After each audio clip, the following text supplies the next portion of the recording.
예, 안녕하십니까.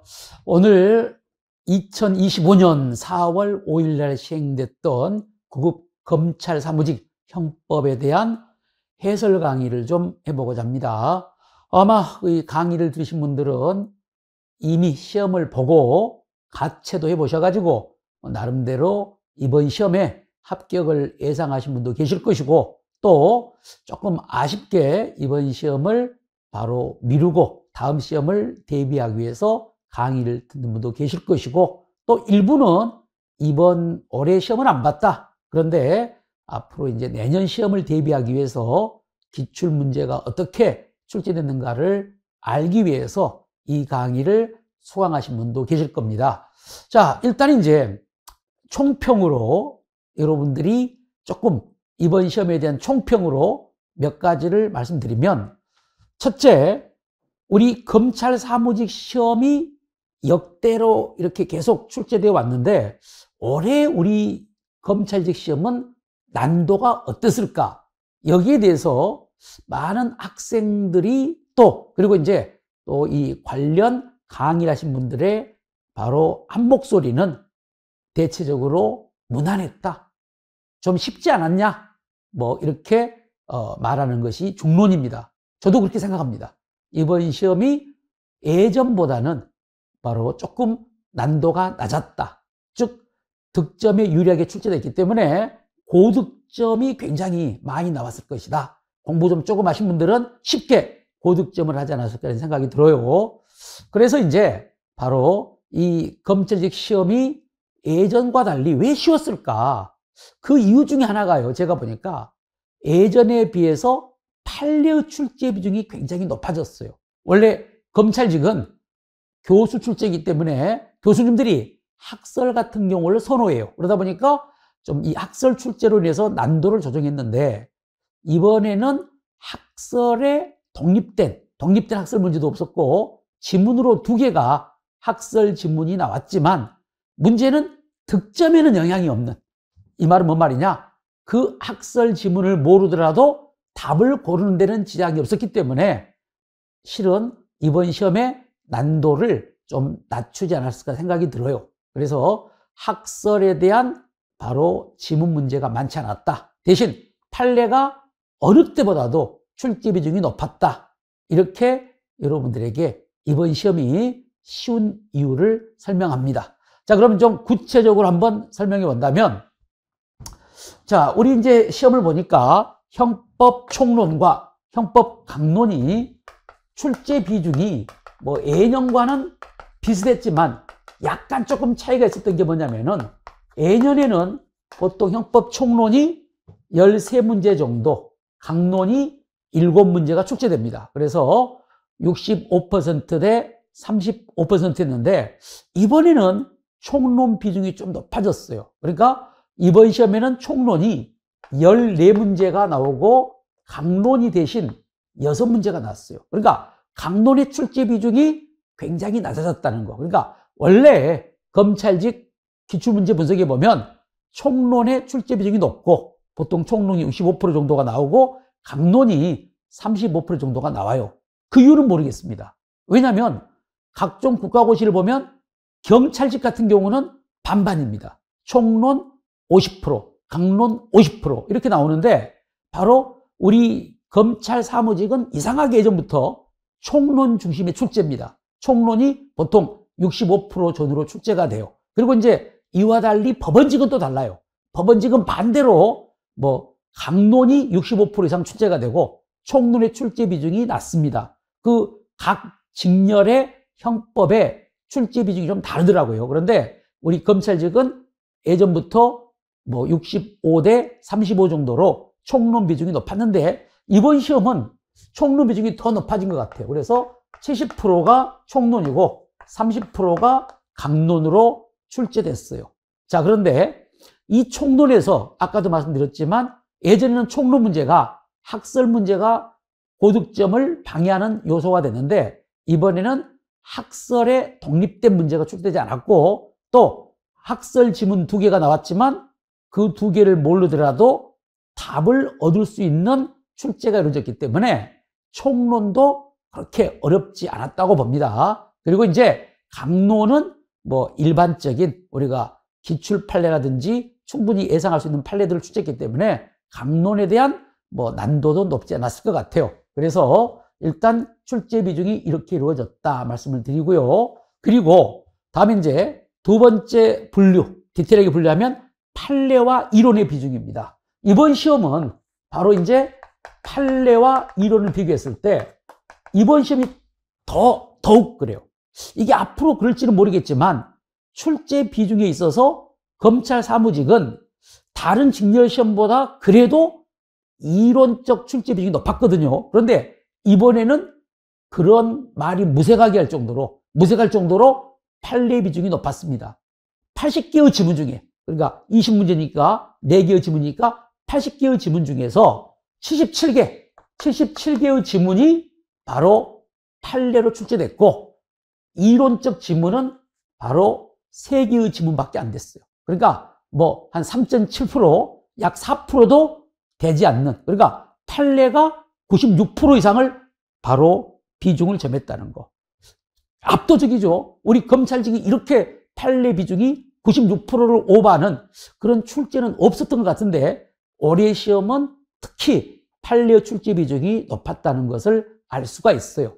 그래서 뭐 내년 시험에는 꼭 이렇게 뭐 96%, 7% 나오진 않겠지만 그래도 우리 검찰직도 이제는 더더욱 판례 중심의 출제가 이루어지겠다는 것을 예상할 수가 있겠네요. 그래서 여러분들이 이론도 중요하지만 판례 중심의 공부를 반드시 하셔야 돼요. 형법은 판례 싸움이다. 이것을 여러분에게 다시 한번 강조합니다. 자, 그리고 이제 박스 문제. 박스 문제가 3개의 문제로 나왔는데 박스 문제는 여전히 조합 선택형으로 출제가 됐어요. 수험생 입장에서는 박스 문제가 부담이 될 수 있지만 그 출제 유형이 개수 선택형이면 어려운데 조합 선택형이면 답을 얻는 데는 그렇게 어렵지 않았기 때문에 박스 3문제도 우리 수험생들이 답을 얻는 데는 그렇게 어렵지 않았으리라고 봅니다. 앞으로도 뭐 그렇게 박스 문제는 3문제 정도가 출제가 될 겁니다. 이게 요즘에 출제 경향이니까. 그래서 그렇게 말씀드리고 다음에 이제 지금부터 본격적으로 이제 각각의 문제들을 한번 해설을 해보도록 하겠습니다. 그래서 지금부터 이제 해설 강의인데 일단 이번 시험은 총론이 출제되고 그 다음에 강론이 출제되는 이렇게 바로 이제 출제의 바로 패턴이 이루어졌고 마지막에 20번 문제가 또 갑자기 느닷없이 총론 문제가 또 출제가 됐더라고요. 그래서 뭐 여러분들이 참고하시기 바랍니다. 자, 먼저 1번 봅니다. 1번. 자, 법률의 착오에 대한 설명 중 옳지 않는 거. 1번 문제가 나는데 여러분이 아마 법률의 착오에 대해서는 판례 정리가 잘 돼 있을 거예요. 법률의 착오에 정당한 이유가 인정되는 경우와 부정되는 경우가 시험에 예전부터 잘 나왔고 수험생이라면 바로 우리가 구구단 외우듯이 판례 지문 보자마자 인정, 부정, 정당한 이유, 인정, 부정 이것들이 잘 정리되어 있어야 합격권으로 옵니다. 그런데 지금 이제 1번 문제를 보시면 1번이 그 유명한 허가 담당 공무원 사건이죠. 여러분도 아시겠지만 허가 담당 공무원 사건은 법률의 착오에 정당한 이유가 인정되는 가장 전형적이고 대표적인 판례입니다. 허가 담당 공무원의 잘못된 통보를 믿은 경우죠. 그래서 1번은 당연히 정당한 이유가 있는 경우에 해당하여 처벌할 수 없다. 옵니다.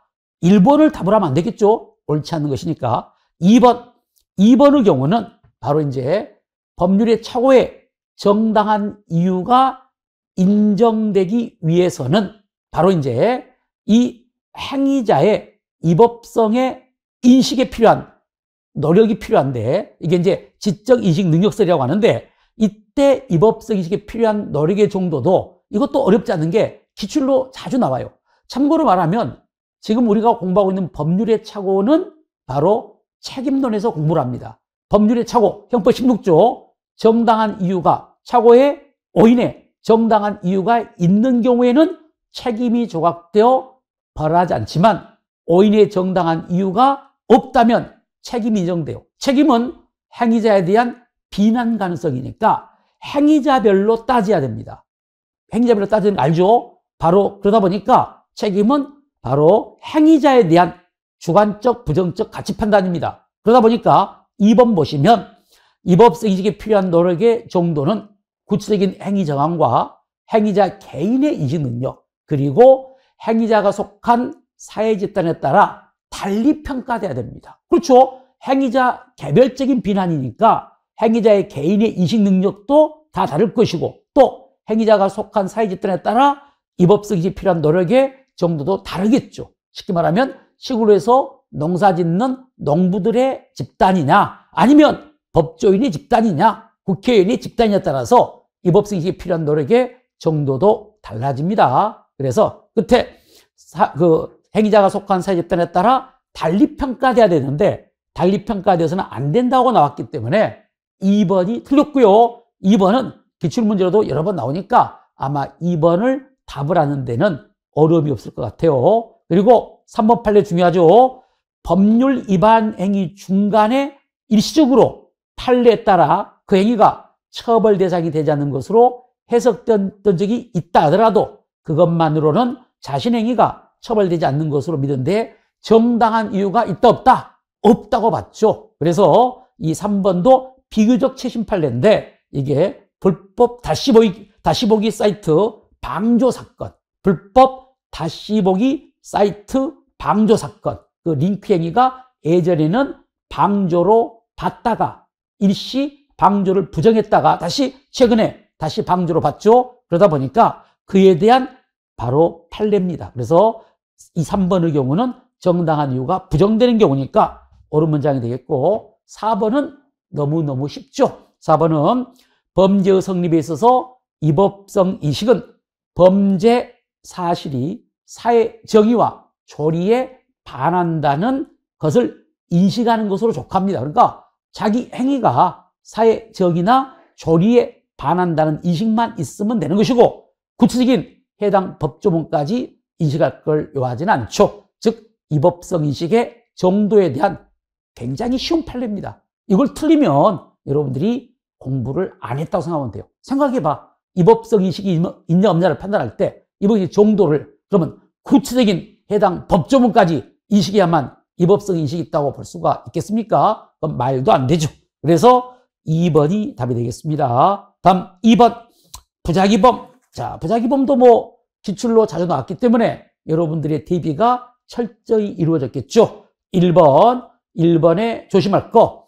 1번에 이제 함정이 뭐냐면은 셋째 줄을 보시면 현실적 물리적으로 행할 수 있었음에도, 이걸 수험생들이 보면 현실적 물리적으로 행할 수 있었음에도를 약간 거부감을 갖고 있더라고요. 그러니까 그것 때문에 X하는데 아닙니다. 한마디로 행위자가 구속요건 실현을 회피하기 위해서 요구되는 행위를 현실적 물리적으로 행할 수 있어야 돼요. 그러니까 현실적 물리적으로 바로 이 구속요건의 실현을 회피하기 위해서 요구된 행위를 현실 물리적으로 행할 수 있어야 돼요. 행위 가능성, 바로 행할 수 있었는데도 하지 아니한 경우만 바로 부작위범이 되는 겁니다. 그래서 1번의 경우는 5가 될 것이고, 2번 판례 부작위의 보충성, 너무너무 여러분들이 쉬운 판례죠. 이른바 바로 자기범인 도피죄가 성립하면 부작위범인 직무유기죄는 따로 성립하지 않는다. 왜냐? 바로 그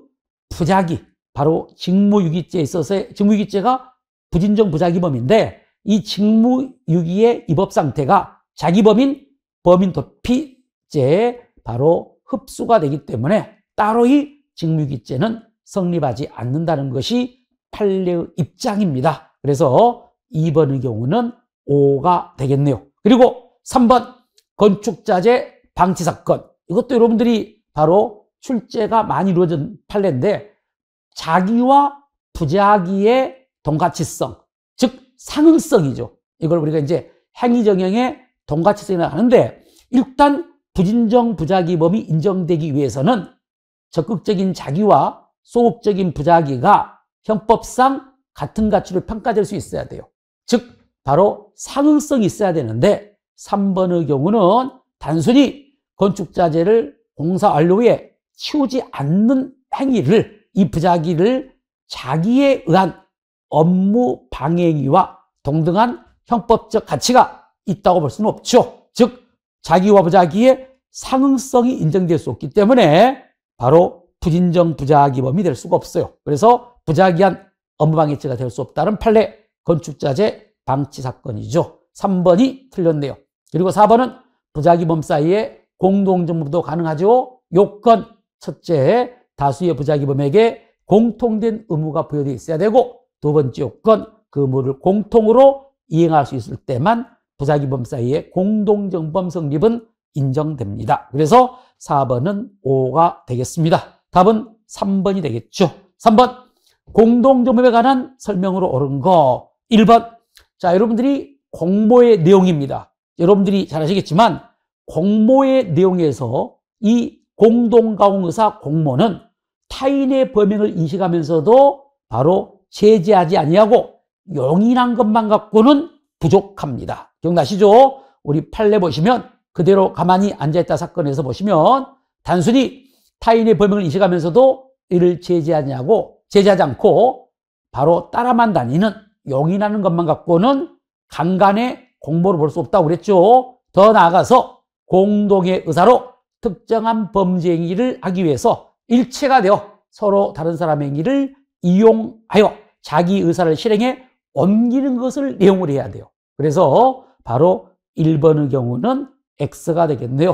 2번, 이것도 뭐 너무너무 쉬운 판례죠. 승계적 공동정범에 있어서 후행자의 귀책 범위, 포괄일제 범행 도중에 공동적으로 범행에 가담한 자가 그 범행에 가담할 때 이미 이루어진 종전의 범행을 알았더라도 바로 후행자는 가담 이후, 키워드죠. 가담 이후 범행에 대해서만 공동정범의 책임을 지기 때문에 전체 범행에 대한 공동정범의 책임을 진다. 틀렸죠? 2번도 그래서 틀렸고요.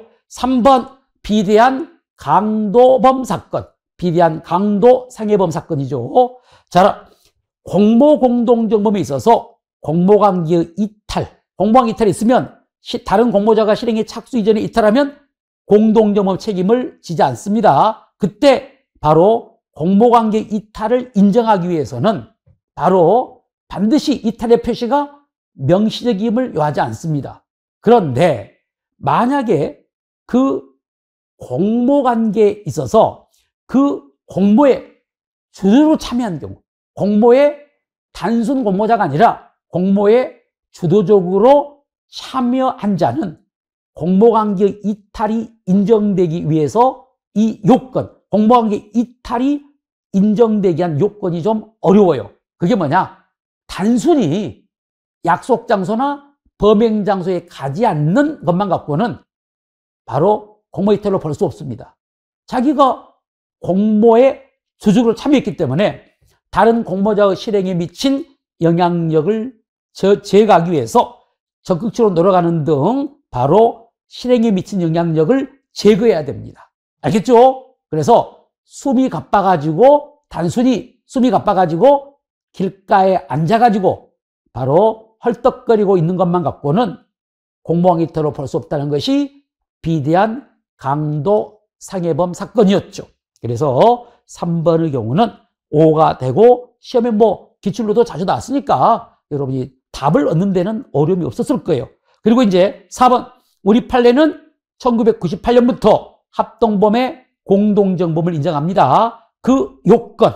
자, 4번, 3인 이상이 합동절도를 모의한 후 2인 이상이 현장에서 범행을 실행한 경우 직접 실행에 가담하지 않는 자는 그가 현장에서 절도범행을 실행한 2인 이상의 범인행위를, 자, 키워드, 자기 의사의 수단으로 하여 합동절도의 범행을 했다고 평가할 수 있다면 비록 직접 현장에서 실행을 분담하지 않았더라도 합동범의 공동정범은 인정된다는 것이 판례의 입장입니다. 그래서 바로 4번의 경우는 바로 X가 되겠죠. 이런 정도라면 합동범의 공동정범 성립한다. 여러분들이 잘 아시는 바로 단란주점 삐끼 사건에 대한 판례 입장이죠. 이렇게 보시면 될 것 같고, 다음에 4번 갑니다. 인과관계에 관한 설명으로 옳지 않는 거. 자, 인과관계도 여러분들이 인정 여부 판례가 기존에도 뭐 계속 출제됐기 때문에 우리 수험생들 입장이라면 인과관계 인정 여부도 판례를 바로 판례 입장을 구구단 애우다시 판례가 딱 나오자마자 인정 부정이 바로바로 나올 정도로 준비가 돼 있어야 돼요. 그런데 1번에 보시면 자동차 운전자가 통상 예견할 수 있는 상황에 대비하여 결과를 회피할 수 있는 정도의 주의무를 다하지 못한 것이, 즉 이게 이제 과실이죠. 교통사고 발생의 직접적 원인이 됐어요. 그러니까 자동차 운전자의 과실이 교통사고의 직접적 원인이 되었다면 비록 자동차가 보행자를 직접 충격하지 않았더라도 이게 이제 함정입니다. 그러니까 자동차가 보행자를 직접 들이받은 건 아니야. 그러나 보행자가 서 있다가 깜짝 놀라가지고 급정에 놀라가지고 도로에 넘어져 상해를 입었다면 이 운전자의 과실과 업무상 과실, 업무상 주의 의무 위반과 교통사고 발생, 상해 사이에는 인과관계가 인정됩니다. 꼭 직접 충격해서 상해를 입어야만 인과관계가 있다는 건 아니죠. 그래서 1번은 O가 될 것이고 2번 판례는 여러분이 뭐 많이 봤던 판례죠. 좌회전 금지 구역에서 좌회전을 했지만 문제는 바로 후방에 따라오던 50m 후방에서 따라오던 후행 차량이 중앙선을 넘어 피고인 차량 좌측으로 돌진할 것까지 예상하여 바로 사고 발생 방지 조치를 취할 주의 의무는 없다. 그리고 바로 의무가 없다 보니까 바로 이 후행 차량이 중앙선을 침범하고 나는 좌회전하고 해가지고 사고가 발생했더라도 좌회전 금지구역에서의 좌회전 행위와 사고 발생 사이는 상당 인과관계가 없다는 것이 판례 입장입니다. 그래서 이 판례가 두 곳에서 나와요. 하나의 경우는 신뢰 원칙에서 나옵니다. 신뢰 원칙에서 바로 신뢰 원칙이 적용되느냐 적용되지 않느냐인데 우리 판례가 비록 스스로 교통규칙을 위반했지만 바로 이 사고 발생의 직접적인 원인, 유력한, 그러니까 비록 이 스스로의 교통규칙 위반이 사고 발생에 결정적 영향을 미친 경우는 아니기 때문에 우리 판례가 신뢰 원칙을 적용해서 과실을 부정하고요. 또 인과관계 파트에서 나오는데 바로 이 업무상 이 좌회전 금지에서 좌회전 행위와 사고 발생 사이에 인과관계가 없다는 것이 판례의 입장이니까 인과관계 파트에서 나오면 인과관계 부정, 그리고 과실 파트에서 나오면 신뢰 원칙 적용되니까 과실 부정, 이렇게 여러분들이 정리를 하시면 되겠어요. 이게 바로 2번 판례가 되겠네요. 그래서 2번은 X가 되겠죠. 상당 인과관계를 인정할 수 없는데 있다고 했으니까 답은 2번이 되겠네요. 3번 판례는 곧바로 정차한 사건이고 인과관계에서는 굉장히 시험에 중요한 판례입니다. 곧바로 정차를 해가지고 바로 비록 피해자의 사상의 결과가 발생했는데 이게 바로 유일하거나 직접적인 원인이 된 경우만이 아니라 그 행위의 결과 사이에 피해자나 제3자 과실 등 다른 사실이 게재된 때에도 이와 같은 사실이 통상 예견할 수 있는 것이라면, 그러니까 꼭 직접적 원인이나 유일한 원인일 필요 없어요. 다만 그 행위와 결과 사이에 피해자나 제3자의 과실이 게재됐더라도 그와 같은 사실이 통상 예견할 수 있는 경우라면 상당 인과관계를 인정할 수 있다는 판례, 곧바로 정차한 사건. 3번은 O가 될 것이고 4번 판례는 속세막은 원장 사건. 여러분이 너무나 기본적인 판례죠. 강간 미수 행위와 피해자의 사망 사이에 상당 인과관계 인정되기 때문에 강간치사죄가 인정되는 판례 O. 따라서 답은 2번이 되겠습니다. 2번. 다음 이제 5번으로 갑니다. 피해자의 승낙에 대한 설명으로 옳지 않는 거. 1번. 위법성 조각 사유로서의 피해자 승낙은 첫째, 언제든지 자유롭게 처리할 수 있습니다. 둘째, 처리의 방법에는 아무런 제한이 없습니다. 5가 되겠네요. 2번 판례는 자궁 적출 사건 기억나시죠? 피고인의 부정확 또는 불충분한 설명을 근거로 이루어진 승낙은 유효한 승낙이 될 수 없어요. 즉 착오에 의한 승낙은 유효한 승낙이 될 수 없기 때문에 설사 착오에 의한 승낙에 의해서 이루어진 행위가 위법성이 조각될 수 있느냐? 안 된다. 이건 피해자의 승낙을 인정할 수 없기 때문에 바로 입법성을 조각하는 유한 성향을 볼 수 없기 때문에 자궁 적출 사건이 의사의 죄책이 업무상 과실 치상죄가 됐었죠. 그래서 2번은 우리가 공부했던 자궁 적출 사건에 대한 판결 요지, 압축한다면 착오에 의한 승낙은 유한 승낙이 될 수 없다. 3번 밍크 45마리 사건이죠. 자, 중요한 거, 절도죄의 행위태양은 절치인데, 절치는 바로 이 점유자의 의사에 반한 이전 행위입니다. 그런데 문제는 이때 피고인이 피해자에게 밍크 45마리가 자기 거라고, 즉 자기가 권리가 있다고 주장하면서 가져가니까 이때 을은 진짜인 줄 알고 아무 말도 하지 않고 있었습니다. 즉 무시적 동의가 있었다는 거야. 동의가 있어버리면, 그러니까 점유를 일어나는데 동의가 있어버리면 이건 절치가 될 수 없어요. 그래서 이건 묵시적 동의가 있었다면 이 가져간 행위는 절치가 아니기 때문에 절도죄가 될 수 없죠. 설사 그의 주장 이후에 허위로 밝혀졌더라도 점유전 시 바로 동의가 있었기 때문에 바로 이건 절치가 될 수 없으니까 절도죄의 구속요건 해당성도 없어서 무죄가 됩니다. 이때 묵시적 동의가 이른바 우리 학자들은 강학상 양해라고 합니다. 양해. 그러니까 우리 다수의 학자들은 양해와 승낙을 구별하는데 양해는 피해자의 동의가 구속요건 해당성을 조각시키는 것이고 승낙은 입법성을 조각시키는 것이죠. 그때 이 피해자의 묵시적 동의는 양해로의 성질을 갖고 따라서 절치행위가 아니니까 절도죄의 구속요건 해당성이 없어서 무죄가 됩니다. 4번 판례 인감증명 위임장 위조 사건이죠. 판례 이름 인감증명서 위조 바로 그러니까 인감증명서 위임 그러니까 위임을 하는 것에 대해서 인감증명 이른바 위임장을 위조한 겁니다.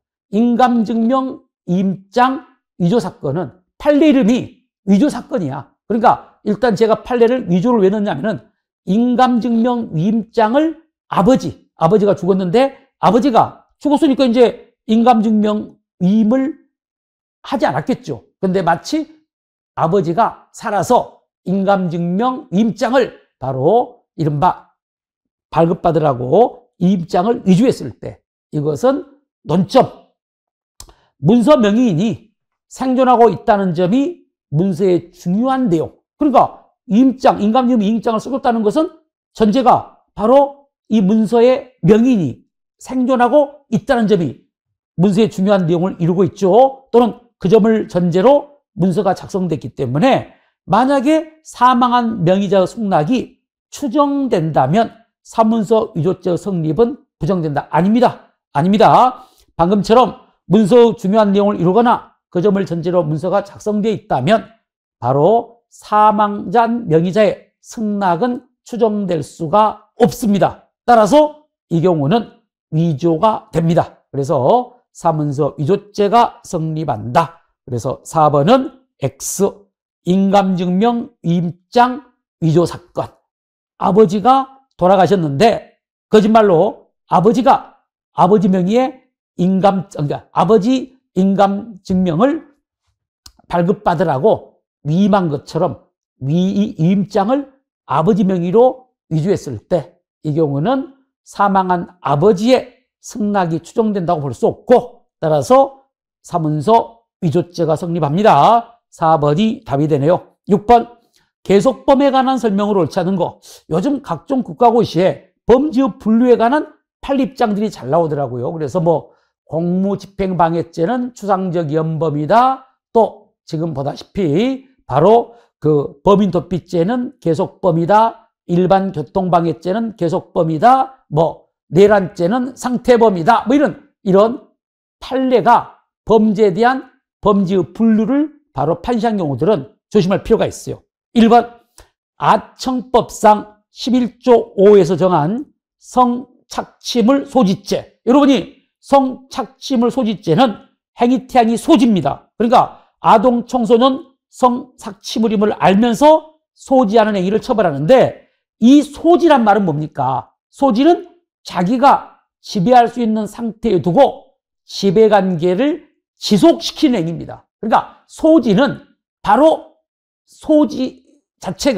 소지가 계속 소지하고 있으면 가벌적 위법 상태가 계속되고 있습니다. 범행이 종료되는 게 아니죠. 그러니까 한마디로 범죄 기수 시기와 종료 시기가 일치하지 않는 계속범이 됩니다. 그러니까 소지하고 계속 소지하고 있으면 위법 상태가 계속되는 이른바 바로 계속범이다. 그래서 1번 보시면 성착취물을 알면서 소지를 개시한 때부터 지배관계가 종료할 때까지 바로 하나의제로 평가되는 이른바 계속범이다. 5. 그래서 압축한다면 성착취물 소지죄는 이른바 계속범이다. 결론으로 알아두십시오. 2번, 3번은 여러분이 예전부터 기출로 잘 나왔죠. 범인 도피죄는 바로 계속범입니다. 따라서 범인을 도피하게 함으로써 기소가 되지만 범인 도피 행위가 계속되는 동안에는 범죄 행위도 계속되고 행위가 끝날 때 비로소 범죄 행위가 종료된다. 기수 시기와 종료 시기가 일치하지 않는 이게 계속범의 특징이죠. 계속범이다. 자, 일반 교통방해죄도 마찬가지입니다. 일반 교통방해죄도 계속범이기 때문에 비록 기소가 된 이후라도 바로 교통방해를 유발하는 다른 참가자들과 암묵적 순차적으로 공모하여 교통방해의 위법 상태를 지속시켰다면 여러분이 아시겠지만 계속범의 경우는 범죄 기수 이후라도 범행이 종료될 때까지는 공범 성립이 가능하니까 이런 경우도 공동정범이 가능하죠. 그래서 일반 교통방해죄의 공동정범이 성립합니다. 3번도 5가 되겠네요. 직무유기죄도 종종 시험에 나오는데 결론만 말하면 직무유기죄는 즉시범이 아닙니다. 다시 말하면 일단 바로 유기행위가 있으면 그 위에도 가벌적 위법 상태가 계속된다고 볼 수 있기 때문에 바로 즉시범이라고 볼 수 없다는 것이 판례다. 즉 직무유기죄는 즉시범이 아니다. 이렇게 보시면 되겠고 따라서 답은 4번이 되겠네요. 7번 간접정범에 대한 설명으로 옳지 않는 거 여러분이 2번과 3번은 총론 간접정범 파트에서도 굉장히 A급 판례로 출제가 됩니다. 2번은 피고인이 사법경찰관이었죠. 그래서 한마디로 검사와 영장 전담판사를 속여가지고 구수영장을 발부받은 다음에 피해자를 구금했다면 이건 바로 직권남용 감금죄의 간접정범이 됩니다. 그래서 2번은 5가 될 것이고 3번의 경우도 비록 소송의 당사자는 아니지만 고의 없는 도구, 그 정을 알지 못하는 도구, 바로 원고를 이용해서 바로 소송사기죄를 범한 소송사기죄의 간접정범이 되죠. 그래서 2번, 3번은 굉장히 전형적인 간접정범에 해당하는 판례들이기 때문에 더 이상 설명하지 않더라도 뭐 공부 좀 하신 분들은 머리에 잘 그려져 있을 거예요. 그래서 2번, 3번은 시험에 A급 간접정범의 A급 판례입니다. 그래서 두 개가 문제는 없어요. 그런데 이제 1번 판례. 1번 판례는 총론보다는 강론을 공부해야 돼요. 왜냐하면 강론의 이 사기죄 파트에 강론의 이 판례가 나오거든요. 판례 이름은 금감원 직원 사칭 사건입니다. 금감원 직원 사칭 사건인데 이게 이제 강론을 공부했을 때는 아무것도 아닙니다. 그런데 이게 이제 강론 공부하지 않고 여기서만 보면은 그 판례를 모르면 조금 애매할 수가 있는데 그 사례가 뭐냐면 이거예요. 갑이 이른바 보이스피싱 범인입니다. 그런데 이 친구가 을에게 전화를 걸어가지고 자기는 금감원 직원인데 지금 당신의 통장이 이른바 대포 통장으로 즉 보이스피싱 범행의 수단으로 이용되고 있으니까 빨리 돈을 빼가지고 자 병의 계좌번호를 알려주면서 병 계좌로 입금을 하려고 한 거예요. 그러니까 이 을이 진짜인 줄 알고 속아가지고 바로 이 병 계좌로 이 계좌에 있는 돈을 병 계좌로 입금을 합니다.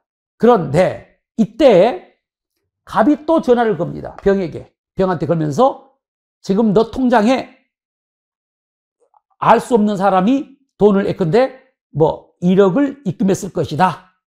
나 금감원 직원 누군데 당신이 그 돈을 계속 가지고 있으면 보이스피싱 범죄의 공범으로 처벌될 수 있으니까 빨리 그 돈을 인출해가지고 나한테 가져와라. 그러니까 진짜 보니까 병이 보니까 자기 계좌에 알지 못한 사람이 1억을 입금해놨네. 그러니까 이제 자기 입장에서는 진짜 이게 보이스피싱 범죄에 연루된 돈으로 알고 얼른 인출해가지고 금감원 직원을 사칭한 갑의 바로 통장으로 입금해 줬을 때 바로 갑은 조심할 것이 이 의뢰에 대해서는 사기죄가 돼요. 그러니까 목표가 의뢰에 대한 사기죠.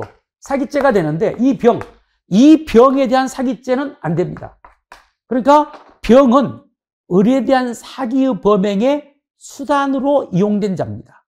그래서 이게 시험에 나왔을 때 갑이 사기죄가 되는 건 맞는데 이제 강론 보면 출제가요. 을과 병에 대한 사기죄가 성립한다. X 또는 을은 놔두고 병에 대한 사기죄가 성립한다도 X입니다. 을에 대한 사기죄만 됩니다.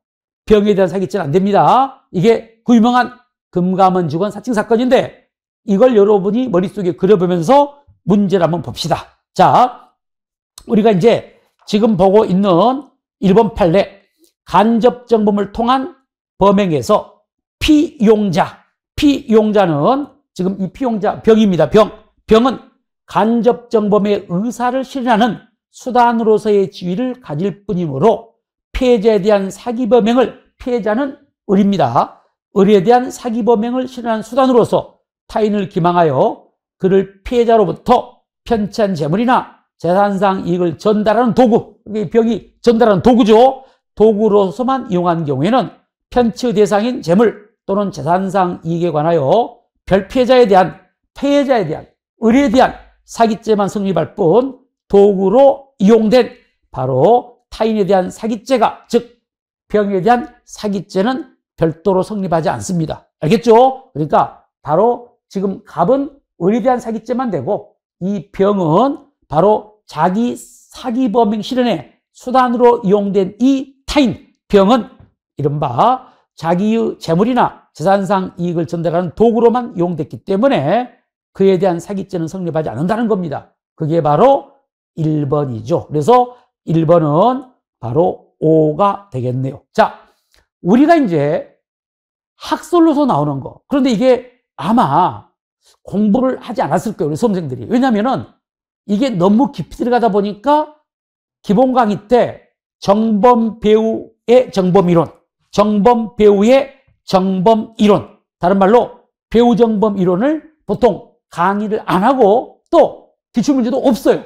그러니까 우리 학생들이 아마 7번에 4번을 보고 아마 깜짝 놀랐겠죠. 처음 본 건데 이런데 이게 뭐냐면은 자, 우리 형법 34조 1항에 의하면 간접정범에서 피용자의 범위를 명시하고 있습니다. 피용자 범위가 뭐죠?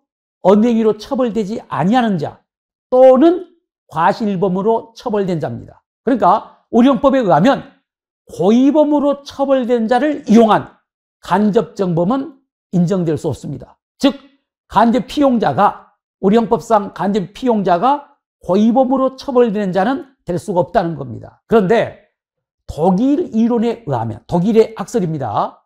바로 정범 배우의 정범 이론이라고 해서 정범 배우에 있는 정범도 정범으로 처벌하자, 간접을 처벌하자는 이론이 정범 배우의 정범 이론입니다. 그러니까 이 말은 뭔 말이냐면은 자, 지금 갑이 있고 을이 있고 병이 있는데 을이 병을 살해했습니다. 당연히 살인의 고의로 살해했으니까 살인죄가 되겠죠. 즉 고의범입니다. 어느 행위로 처벌되는 자야. 고의로 처벌되는 자야. 그런데 어떤 일이 있었냐면은 이 갑이 이 정범의 배후에 뒤에 배후에 있다는 겁니다. 왜? 여러분이 간접정범은 바로 정범성의 표지가 의사지배입니다. 간접정범은 직접 실행하지 않더라도 왜 정범이냐? 이용자가 피용자를 우월한 의사에 의해서 지배했기 때문에 의사지배가 인정되기 때문에 정범이 되는 거예요. 그런데 문제는 이 갑이 을을 이용하는 겁니다. 자, 뭔 말이냐면은 이 병이 갑하고 사이가 안 좋아요. 그러니까 갑이 병을 살해하고 싶은데 이 을을 이용하는 거야. 다시 말하면 바로 을이 갑을 살해하는 점을 알면서 바로 범행 장소에 병을 유인해 가지고 병으로 하여금 가게 하는 거야. 병아, 바로 을이 너 좀 보자고 하던데 어디에서 만나자던데 이렇게 말하니까 이 병이 진짜 그런 줄 알고 바로 범행 장소에 나갔는데 을은 바로 이 병을 갑으로 알고 병을 살해한 경우야. 그러니까 한마디로 갑이 병을 살해하는 행위는 살인죄입니다. 살인의 고의가 있었죠.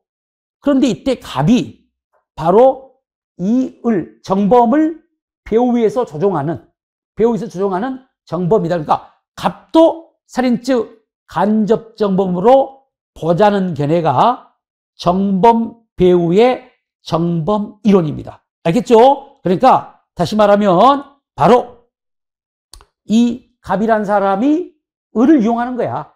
을이 갑을 죽이려고 잠복에 있는 것을 알면서 병을 꼬셔가지고 그 장소에 나가게끔 해가지고 을이 바로 병을 갑으로 알고 바로 살해한 경우, 이때 이 을은 고의범으로 처벌되는 자죠. 그러니까 우리 형법에 의하면 이 갑은 살인죄 간접이 될 수 없어요. 왜? 을은 어느 행위로 처벌되는 자니까. 그런데 정범 배후의 정범이로는 논점이 간접 정범은 피이용자를 우월한 의사에 의해서 바로 우월한 의사에 지배하는 것이니까 의사 지배가 있으면 정범이 되는 것이지, 피이용자가 처벌되느냐 처벌되지 않느냐는 중요하지 않다. 갑이 피이용자에 대한 의사 지배가 있냐 없냐가 간접 정범이 되냐를 정하는 것이지, 피이용자가 처벌되느냐 처벌되지 않느냐는 중요하지 않다. 이렇게 보는 이론이야. 그런데 문제는 그러니까 지금 간접 배후, 그러니까 정범 배후의 정범 이론을 긍정하는 견해에 의하면 바로 피이용자가 처벌되느냐 안 되느냐는 중요하지 않다. 이용자가 피용자를 우월한 의사에서 지배했느냐, 의사 지배가 있냐 없냐에 따라 가지고 간접 정범 여부를 정해야 된다. 그러니까 이거는 의사 지배가 있으니까 간접을 봐야 된다는 것인데, 반면 부정설, 정범 배후의 정범인을 부정하는 견해, 학설상 대립이 있는데 부정설은 안 된다. 형법 봐라. 형법 40선 1항은 피용자 범위를 명시적으로 정하고 있다. 어느 행위로 처벌되지 않는 자, 처벌되더라도 과실범으로 처벌되는 자만 피용자가 되니까, 방금 같은 경우 을의 경우는 바로 어느 행위로 처벌되는 자, 고의범으로 처벌되는 자니까 형법에 의하면 피용자가 될 수 없다. 따라서 갑도 간접정범이 될 수가 없는 것이다. 그러니까 형법의 법조문을 충실하게 해석하게 되면 정범 배후의 정범이론은 부정하게 되겠죠. 그래서 보십시오. 4번 정범 배후의 정범 긍정설은 형법 34조 1항이 어느 행위로 처벌되지 않는 자 또는 과실범으로 처벌되는 자를 이용하는 경우 간접이 성립한다고 규정하여 간접정범의 피용자 범위를 명시적으로 제한하고 있습니다. 우리 형법 그렇죠. 34조랑이 이것을 중요한 논거로 삼는 견해는, 그렇게 되면 정범 배후의 정범은 정범 배후의 정범이론은 부정할까요? 긍정할까요? 이걸 강조하면 정범 배후의 정범이론은 인정될 수 없죠. 그러니까 한마디로 4번이 맞게 되려면 긍정설이 아니라 부정설로 바꿔야 됩니다. 정범 배후의 정범 부정설에 의하면 이 문장이 맞아요. 이해할 수 있겠죠? 그러니까 부정설은 형법 법조문을 중시한다는 거야. 형법 법조문에 피용자의 범위에 언행으로 처벌되지 않는 자 또는 과잉으로 처벌된 자만 규정되어 있고 고의범으로 처벌되는 자, 언행으로 처벌되는 자를 규정하고 있지 않으니까 이때 정범 배후의 정범위로는 인정될 수 없다. 이게 부정설에 놓은 거. 한편 긍정설에 놓은 거는 그딴 거 필요 없다. 간접정범은 의사지배가 본질이니까 바로 피용자가 처벌되냐 안 되냐가 중요한 게 아니라 바로 이용자가 피용자에 대한 의사지배가 있다면 피용자의 처벌과 상관없이 간접정범 인정해야 된다. 이게 긍정설에 놓은 겁니다. 이해할 수 있겠죠? 이게 이제 여러분에게 생소한 것은 뭐 교재도 없는 것이고 또 이게 바로 좀 두꺼운 그러니까 뭐 변호사 시험이라든지 이렇게 좀 깊이 있는 수험서에 소개되어 있고 우리 시험에 검찰직이라든지 이런 7급, 9급 시험에는 출제가 된 적이 없다 보니까 생소해서 이 문제가 어려웠을 겁니다. 그런데 실은 이게 어려운 건 맞지만 이걸 모른다고 해가지고 이 4번 지문을 모른다고 해서 답을 고르는 데는 어려움이 없어요. 왜? 이미 여러분은 1번, 2번, 3번을 다 알고 있습니다. 그런데 1번, 2번, 3번이 다 옳은 지문이니까 틀린 지문 고르야겠으니까 당연히 4번이 답이 될 수밖에 없죠. 그러니까 다시 말하면 7번을 우리 수험생이 틀렸어요. 틀리면서 뭐라고 하냐면 4번을 가지고 아니 4번 그런 거 우리 한 번도 들어보지 않았는데 이딴 문제를 냈냐고 막 불만을 가질 수 있어요. 왜? 틀렸어요 우리가. 틀렸대. 그러면 마치 4번을 몰라서 틀린 것처럼 말하는데 그건 아니야. 이건 1, 2, 3을 당신이 알았다면 4번을 몰랐더라도 답을 얻는 데는 지장이 없었어요. 그러니까 결론적으로 말하면 4번은 생소했지만 1번, 2번, 3번도 제대로 몰랐기 때문에 틀린 겁니다. 알겠죠? 그러니까 4번, 우리 시험이 그래요. 사지선다기 꼭 1, 2, 3, 4, 4개의 지문을 모두 알아야만 답을 얻는 건 아닙니다. 3개만 알아도 답을 얻을 수가 있어요.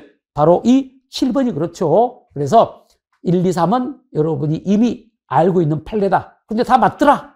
4번은 뭔 말인지 몰라도 4번이 답이겠네. 이렇게 해서 답을 얻는 분들이 많았을 겁니다. 8번 갑니다. 과실에 관한 설명으로 옳은 것. 자, 1번이 답이고 너무너무 쉬운 지문이 답이 돼버렸어요. 저는 이런 시험은 좀 바람직하지 않아요. 그러니까 옳은 걸 고르겠는데 1, 2, 3, 4 중에 가장 쉬운 지문이 답이야. 여러분이 뭐 기출로도 많이 봤죠? 행정상의 단속을 주관하는 법규. 그러니까 행정법규도 명문의 규정이 있거나 해석상 과실범도 벌할 듯이 명확한 경우를 제외하고는 우리 형법 원칙에 따라 고의가 있어야만 벌할 수 있습니다. 그래서 1번은 5가 되겠습니다. 2번. 자, 조심할 거. 법령에 의하여 도급인에게 수급인 후 업무에 관하여 구체적인 관리 감독 의무가 부여되었거나 첫 번째, 이걸 좀 디테일하게 설명합니다. 법령에 의해서 도급인에게 수급인 후 업무에 관하여 구체적인 관리나 감독이 부여됐거나 이게 첫째고 또는 둘째, 도급인이 공사의 시공이나 개별 작업에 관하여 구체적인 지시 감독을 하였다는 사정이 있는 경우 이런 경우는 도급인에게 수급인 후 업무와 관련하여 사고 방지에 필요한 안전조치를 취할 주의무가 있습니다. 그러나 이런 경우가 아니라면 도급인은 수급인의 업무와 관련하여 사고 방지에 필요한 안전조치를 할 주의무가 없습니다. 그런데 2번의 경우는 바로 이런 사정이 없더라도니까 없다면 바로 주의무 없습니다. 그래서 2번은 X가 되겠네요. 3번. 자, 우리가 과실이라는 것은 결과 발생을 예견할 수 있고 회피할 수 있음에도 불구하고 주의무를 바로 태만함으로써 결과가 발생하는 경우죠. 그러니까 결과 예견 의무와 회피 의무가 있어야 되는데 이때 이른바 주의무 위반이 과실인데 이때 주의무는 꼭 반드시 개별적인 법령에 일일이 그 근거나 내용이 명시되어 있어야 될 필요는 없습니다. 그럴 필요 없고 결과 발생에 즈음하여 구체적인 상황에서 이에 관련된 재반 사정들을 종합적으로 평가하여 결과 발생에 대한 예견 및 회피 가능성이 있냐 없냐를 따지면 됩니다. 따라서 여기서 주의할 것은 3번의 경우는 개별 법령에서 일일이 그 근거나 내용이 명시되어 있지 않다면 바로 주의무를 인정할 수 없다는데 아닙니다. 주의무 인정 여부는 꼭 개별 법령에 일일이 그 근거나 내용이 명시되어 있을 필요까지는 없습니다. 그래서 2번은 X가 될 것이고 3번 판례도 좀 생소할 수 있죠. 여러분이 3번을 이해하려면은 이런 경우 생각해봐.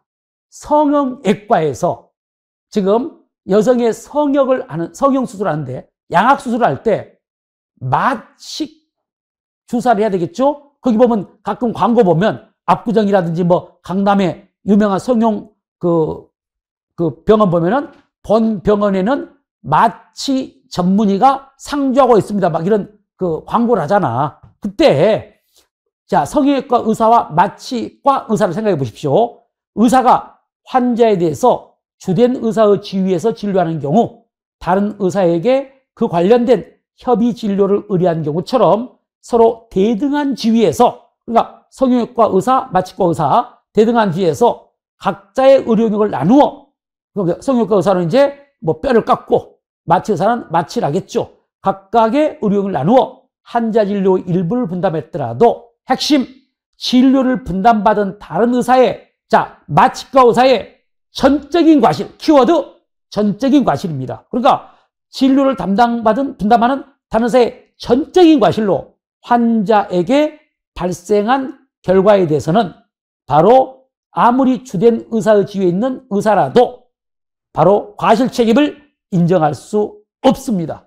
알겠죠? 그러니까 쉽게 말하자면 성형외과 의사하고 마취과 의사가 협진을 해가지고 성형 수술을 하는데 만약에 바로 이 진료를 분담받은 의사, 다른 의사, 이 사람이 이른바 마취과 의사입니다. 마취과 의사가 예컨대 마취약을 과다하게 투입해가지고 환자가 깨어나지 못해서 사망했습니다. 이건 마취과 의사의 전적인 과실로 환자의 사망이 발생한 거죠. 이런 경우라면 성형외과 의사에게는 사망에 대한 과실 책임을 인정할 수 없다는 걸로 생각하시면 이해가 빠를 것 같아요. 그래서 이 4번은 바로 마취과 의사 협진 사건, 마취과 의사하고 협의 진료, 협진 사건에 대한 판례다. 그래서 답은 1번은 옳고 나머지는 틀리는데 아까도 말했듯이 답을 고르는 데는 어려움이 없을 것이다. 왜? 여러분이 가장 많이 봤던 판례가 1번입니다. 1번을 많이 봤기 때문에 기출공부 한 번만 하더라도 1번이 맞다는 걸 알 수 있으니까 답을 쉽게 맞췄을 것 같아요. 9번 긴급피난에 대한 설명 중 옳은 것입니다. 자, 긴급피난과 달리 과잉피난이 성립하기 위해서는 피고인에게 반드시 피난의사가 있어야 되는 것은 아니다. 자, 감각적으로 눈치로 찍으면 안 됩니다. 우리 판례는요, 정당방위나 과잉방위, 긴급피난이나 과잉피난이 성립하기 위해서는 주관적 정당화 요소인 방위의사나 피난의사가 있어야 된다는 주관적 정당화 요소 필요성 입장으로 판시하고 있습니다. 그러니까 긴급피난도 마찬가지고 과잉피난도 마찬가지고 피난의사가 있어야 됩니다. 그래서 1번은 X가 됩니다. 2번 집회장소 사용 승낙을 하지 않는 대학교 측의 요청에 따라 경찰관들이 대학교 출입문에서 신고된 대학교에서의 집회에 참가하는 자의 출입을 저지하니까 소정의 신고 없이 다른 장소로 옮겨가지고 집회를 했을 때 논점 집시법 위반입니다. 5개 집회는 신고를 해야 됩니다. 허가는 요하지 않지만 신고를 해야 되는데 실은 이제 이 판례가 앞에 집회 장소가 한양대입니다. 한양대에서 이제 바로 집회를 하기로 했는데 한양대 측에서 바로 자기 학교에서 집회하는 거 반대한다고 대학 그 경찰관들에게 요청해가지고 출입을 원천 봉쇄하니까 이때 이제 집회 장소를 연세대로 옮겨가지고 집회를 했는데 이 한양대 집회에 대해서는 이미 주최 측에서 집회 신고를 했는데 지금 뜻밖에도 한양대 측에 반대하니까 어쩔 수 없이 연세대로 옮겨갖고 집회했는데 연세대에서의 집회 신고를 하지 않았습니다. 이때 바로 집회 5개 집회를 했는데 신고하지 않았으니까 집시법 위반이 됐는데 이게 과연 긴급피난으로 위법성이 조각되겠는가? 우리 판례는 부정했습니다.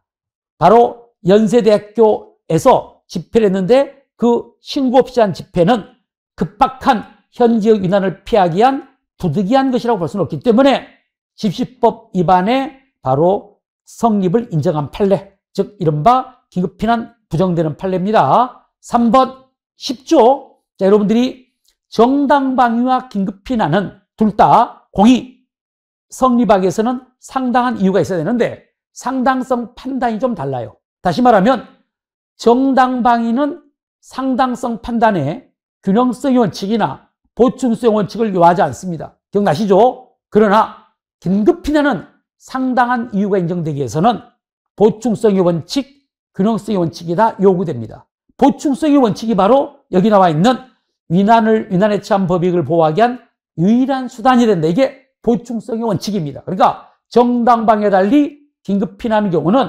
위난에 처한 법익을 보호하기 위한 유일한 수단이어야 돼. 피난행위가. 이게 보충성의 원칙이고 이건 긴급피난에 있어서 상당한 이유가 인정되기 위한 바로 이른바 요건입니다. 그러니까 긴급피난의 경우는 상당한 이유가 인정되려면 반드시 보충성의 원칙이 바로 인정돼야 돼. 다시 말하면 피난행위가 위난에 처한 법익을 보호하기 위한 유일한 수단, 최후의 수단이어야 됩니다. 그래서 2번은 5가 되겠죠. 3번 조심할 거, 이건 이제 오랜만에 바로 법조 문제가 나와 있네요. 자, 피난행위가 그 정도를 초과한 경우, 이게 우리가 과잉피난이죠. 과잉피난이나 과잉방위는 마찬가지로 의무적 감면 사유입니다. 그러니까 형을 감경하거나 면제할 수 있습니다. 그런데 여기 보니까 형을 감경할 수 있지만 면제할 수는 없다. 아닙니다. 면제도 할 수 있습니다. 의무적 감면이니까. 그래서 4번도 틀렸네요. 답은 3번이 되겠죠. 다음 10번. 미수에 관한 설명으로 옳은 것만을 모두 고른 것 나와 있네요. 자, 여러분들이 이 10번의 미수는 지금 이제 기억은 위증죄의 기수시기에 대한 문제입니다.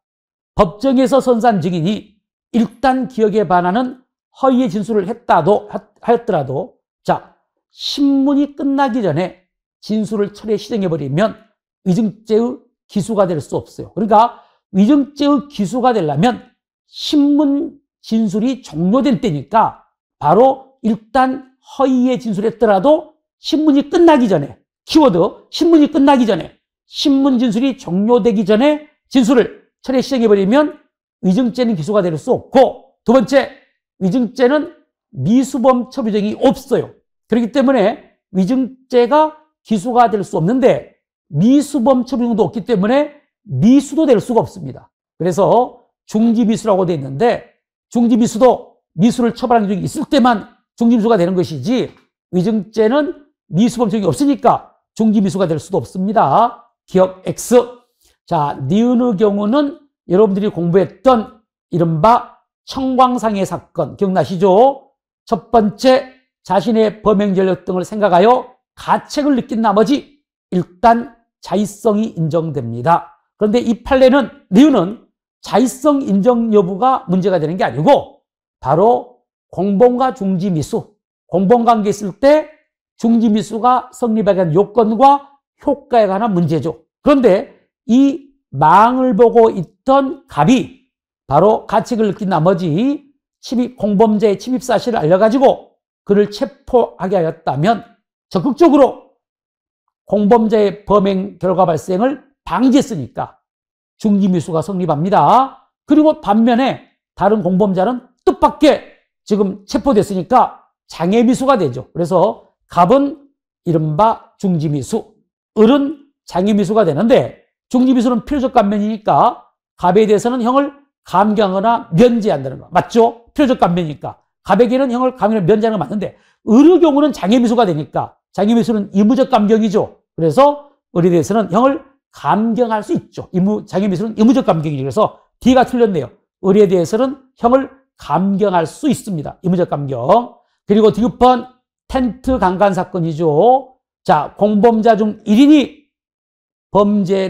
범죄가 기수를 벌였습니다. 그러니까 결과가 발생해버리면, 그러니까 공범자 중 1인이 범죄 기수가 돼버렸다면 비록 자기가 자기 자의로 실행을 포기했더라도 일단 기수가 됐으니까 바로 기수범의 죄책을 면할 수가 없어요. 그래서 이 경우는 둘 다 바로 강간죄의 기수가 되는 것이고 공동점이 되는 것이고 뭐 정확히 말하면 특수강간죄가 되겠죠. 그렇지. 자기는 자의에 의해서 강간을 포기했다고 해가지고 자기만 중지미수가 될 수는 없습니다. 유명한 텐트 강간 사건, 이것은 O가 될 것이고, 릴은 더 유명한 판례죠. 이른바, 자, 과연 바로 이 중지미수가 실행에 착수이기 전인가? 다시 말하면 중지범은 범죄 실행에 착수한 후, 키워드, 착수한 후 자의로 그 행위를 중지한 때를 말합니다. 따라서 실행에 착수가 있기 전인 예비 음모 행위를 처벌하는 경우에 있어서 중지범의 관념은 인정할 수 없다. 그러니까 한마디로 예비죄의 중지. 여러분이 우리 판례는 바로 예비 단계에서 자의로 범행을 중지한 경우를 26조 중지범 규정의 준용을 부정합니다. 준용 부정설 입장이죠. 예비 단계에서 자의로 범행을 중지했더라도 중지미수라고 볼 수 없다. 바로 이른바 예비의 중지에 관한 판례 입장. 그래서 리을은 O가 되겠죠. 여러분이 아시겠지만 리을은 뭐 가장 중지범에서 A급 판례입니다. 그러니까 실행에 착수 이전인 예비 단계에서 자의로 범행을 중지했더라도 이 경우는 일단 실행에 착수가 없으니까 이른바 미수가 될 수 없는 것이고, 그냥 예비 음모로 처벌한 적이 있으면 예비 음모죄로 처벌할 뿐이지 중지범 규정을 준용할 수 없으니까 피고인에게 형을 면제할 수는 없죠. 그래서 리을은 O가 되겠네요. 자, 11번 보겠습니다. 재수에 관한 설명으로 옳지 않는 거. 우리 수험생들이 재수론에 대해서 굉장히 어려움을 갖는 경우가 일반적인 현상입니다. 왜냐하면 재수론이 판례가 주로 출제되는데 그 판례가 형법상 범죄와 관련된 게 아니라 우리가 듣도 보도 못한 어떤 법상의 범죄의 재수를 묻다 보니까 어려운 건 확실해요. 그렇지만 어차피 재수론이 거의 판례가 출제되니까 여러분이 결론 위주로 꼭꼭 여러분이 구구단 외우듯이 딱 지문 나오면 상경이다, 실경이다, 일죄다, 이런 판단이 내릴 정도로 철저히 준비를 하셔야 되는데, 1번도 여러분이 많이 봤던 판례입니다. 1번이 답인데, 그러니까 답이 쉬워요. 왜? 자, 한마디로 술 먹은 사람이 운전을 해가지고, 그러니까 술 먹어서 정상적 운전이 곤란한 상태에서 자동차를 운전해서 사람을 상해하면 이게 특가법상 위험운전 치사상죄가 됩니다. 치사상죄가 되는데, 상해와 동시에 다른 사람의 재물도 손괴했어요. 그런데 우리 헌법상 손괴죄는요, 고의범만 처벌하고 과실 손괴는 바라지 않지만 이른바 도로교통법상은 바로 이른바 업무상 과실로 인한 재물 손괴도 처벌합니다. 그러니까 차로 바로 재물을 들이받았고 재물을 손괴한 것도 바로 도로교통법상 과실 손괴가 돼요. 그러다 보니까 차로 들이받았고 사람 다치게 하고 재물 손괴했으니까 한마디로 운전행위 하나가 두 개의 범죄를 구성시키니까 실경이 아니라 뭐다? 상경이 되는 것이죠. 그래서 1번은 바로 실경이 아니라 상경이니까 1번이 틀렸고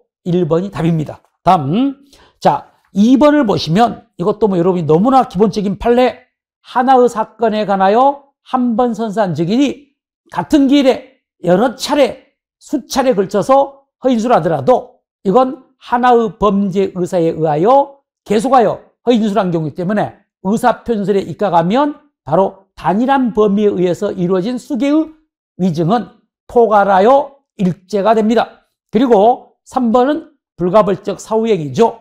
자기합수표를 절도했습니다. 절도죄. 그리고 그 절제한 자기합수표를 음식 대금으로 교부하고 거스름돈을 받은 경우, 마치 자기 것인 것처럼 음식값을 교부하고 거스름돈을 받았다면 이건 사기죄는 별도로 성립하지 않고 그 사기행위는 불가벌적 사후행위가 됩니다. 그래서 3번도가 될 것이고 4번도 너무너무 자주 나오는 판례죠. 키워드 수인의 피해자입니다. 사기죄는 법익편설의 입장에서 침해된 법익의 수에 따라 결정하니까 수인의 피해자에게 각각 기망행위라여 재물을 편취했다면 함정입니다. 범위가 단일하고 범행 방법이 동일하다면 가끔 이게 이제 여러분이 포괄 일죄가 되는데 이런 경우는 범위가 단일하고 범위가 동일하더라도 피해 법익이 동일하지 않고 각각의 바로 자에게 법익이 침해된 경우이기 때문에 포괄일죄가 아니라 수재가 되고, 앞에 보니까 각각 기망행위를 했으니까 행위가 수재니까 실경이 되겠죠. 그래서 수인의 피해자 포괄일죄가 아니라 수재다. 두 번째, 각각 기망행위라요 상경이 아니라 실경이다. 이렇게 나오겠죠. 그래서 4번은 수개의 사기죄 실경이 됩니다. 답은 1번이 되겠네요. 12번 몰수와 추징. 자, 몰수와 추징에서 요즘 뜨는 판례가 3번입니다. 3번 판례가 비교적 최신 판례로서 종종 출제가 되는데 다행히 답을 고르는 데는 어려움이 없었겠죠. 자, 1번 소나타 승용차 사건이죠. 대형 할인 매장에서 수혜 상품을 절차하여 자신의 승용차에 출고한 경우 논점 이 소나타 승용차는 절취한 물건을, 즉 작물을 운반하는 수단으로 이용됐기 때문에 만약 소나타 승용차가 없었다면 절취한 작물의 운반 행위를 할 수가 없으니까 절취 행위를 안 했을 거예요. 그러니까 비록 범죄 실행에 사용된 물건은 아니지만 범죄 실행이 종료된 후에 사용된 물건이라도 바로 그 실질이 범죄의 절취의, 그러니까 절도죄의 범죄 실행에 바로 기여한 물건이죠. 다시 말하면 바로 범죄 실행에 기여한 물건으로서 범죄행위에 제공된 물건이 됩니다. 그러니까 여러분이 잘 아시겠지만 범죄행위에 제공된 물건은 이처럼 실행이 종료 후에 사용된 물건이라도 범죄 바로 행위 수행에 실적으로 기여했다면 범죄행위에 제공된 물건으로 몰수할 수 있다. 그래서 이 승용차도 몰수의 대상이 됩니다. 자, 2번 조심할 거. 수인이 공모하여 뇌물을 수수한 경우는 자, 몰수불능으로 가액을 추징할 때 원칙적으로는 개별적 추징입니다. 왜냐하면 바로 뇌물죄 추징은 이익 박탈적 추징이니까 개별적으로 얻은 이익에 대해서만 추징을 해야 되겠죠. 그런데 수수금품을 개별적으로 알 수 없을 때는 평등하여 추징합니다. 쉽게 말하면 n분의 1로 추징을 한다는 거예요. 거기까지는 맞고 마지막에 이제 그렇지 피고인 전원으로부터 수수한 금액의 가액을 공동으로 추징할 수는 없습니다. 그래서 바로 2번은 옳은 문장이 되겠습니다. 자, 그러니까 원칙적으로 개별적 추징, 예외적으로 평등 추징이고 바로 공동으로 추징할 수는 없다. 자, 그 다음에 이제 3번. 이게 요즘 뜨는 판례인데 일단 이제 웹사이트, 그러니까 음란한 화상이라든지 영상을 배포하고 도박 사이트를 홍보하는 범죄 행위에 이용한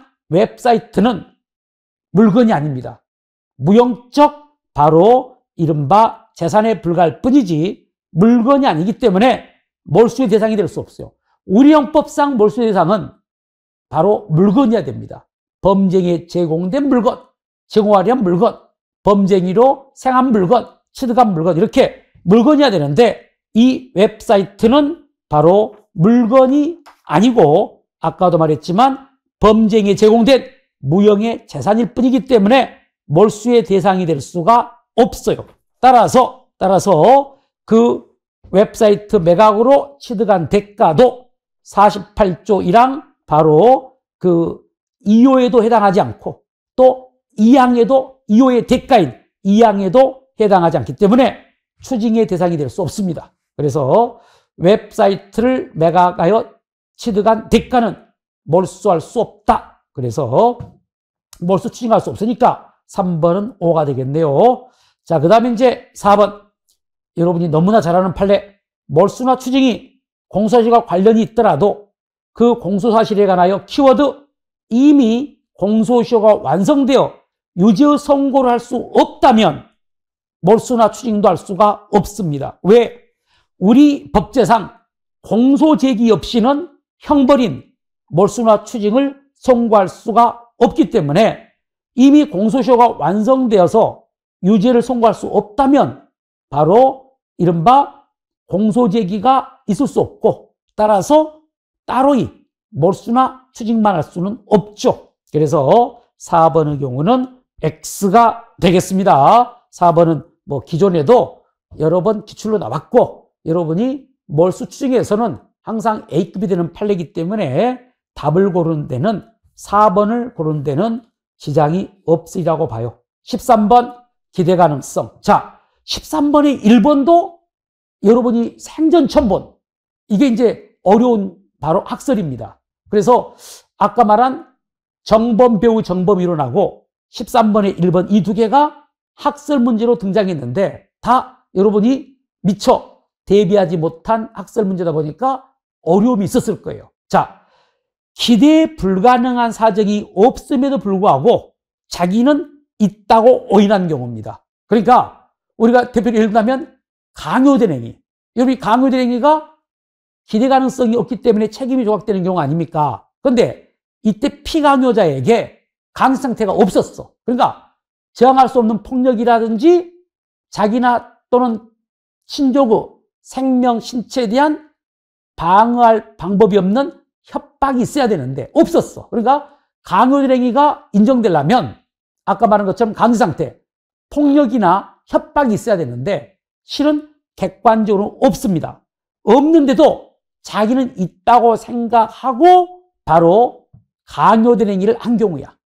그랬을 때 바로 이게 이제 쉽게 말하면 기대 가능성에 기초가 되는 사정에 관한 착오죠. 기대 가능성에 기초가 되는 사정이 없는데 있다고 오인하고 행위한 경우를 어떻게 처리할 것인가에 대해서는 학설상 대립이 있어요. 그런데 이제 그중 하나가 이걸 금지착오로 보자. 금지착오 유추적용설. 우리 형법 16조 금지착오, 법률의 착오로 규정을 유추적용하는 견해가 있는데 생각해 보십시오.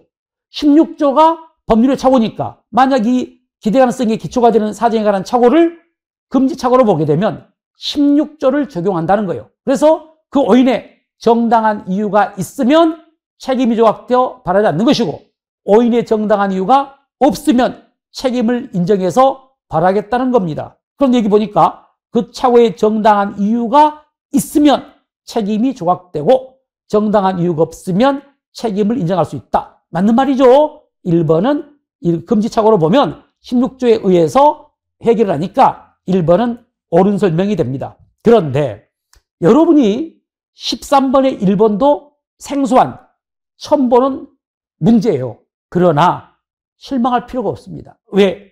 옳지 않는 걸 고르겠잖아요. 솔직히 1번은 잘 모르겠어. 그러면 2번으로 넘어가겠죠. 2번이 여러분에게 바로 미소를 가져다 줄 겁니다. 왜 미소를 가져다 주느냐? 너무너무 여러분이 잘 알고 있는 판례입니다. 강도 상해죄의 공범의 위증사건이죠. 그러니까 강도 상해 공범 위증사건인데 자신의 강도 상해 범행을 일관되게 부인하였으나 유죄 판결이 확정됐습니다. 유죄 판결이 확정돼 버리면 이제 증언 거부권이었기 때문에 증언을 해야 될 의무가 있습니다. 그런데 다른 별건으로 기소된 공범 형사 사건에서 자신의 범행 사실을 부인하는 증언을 했어요.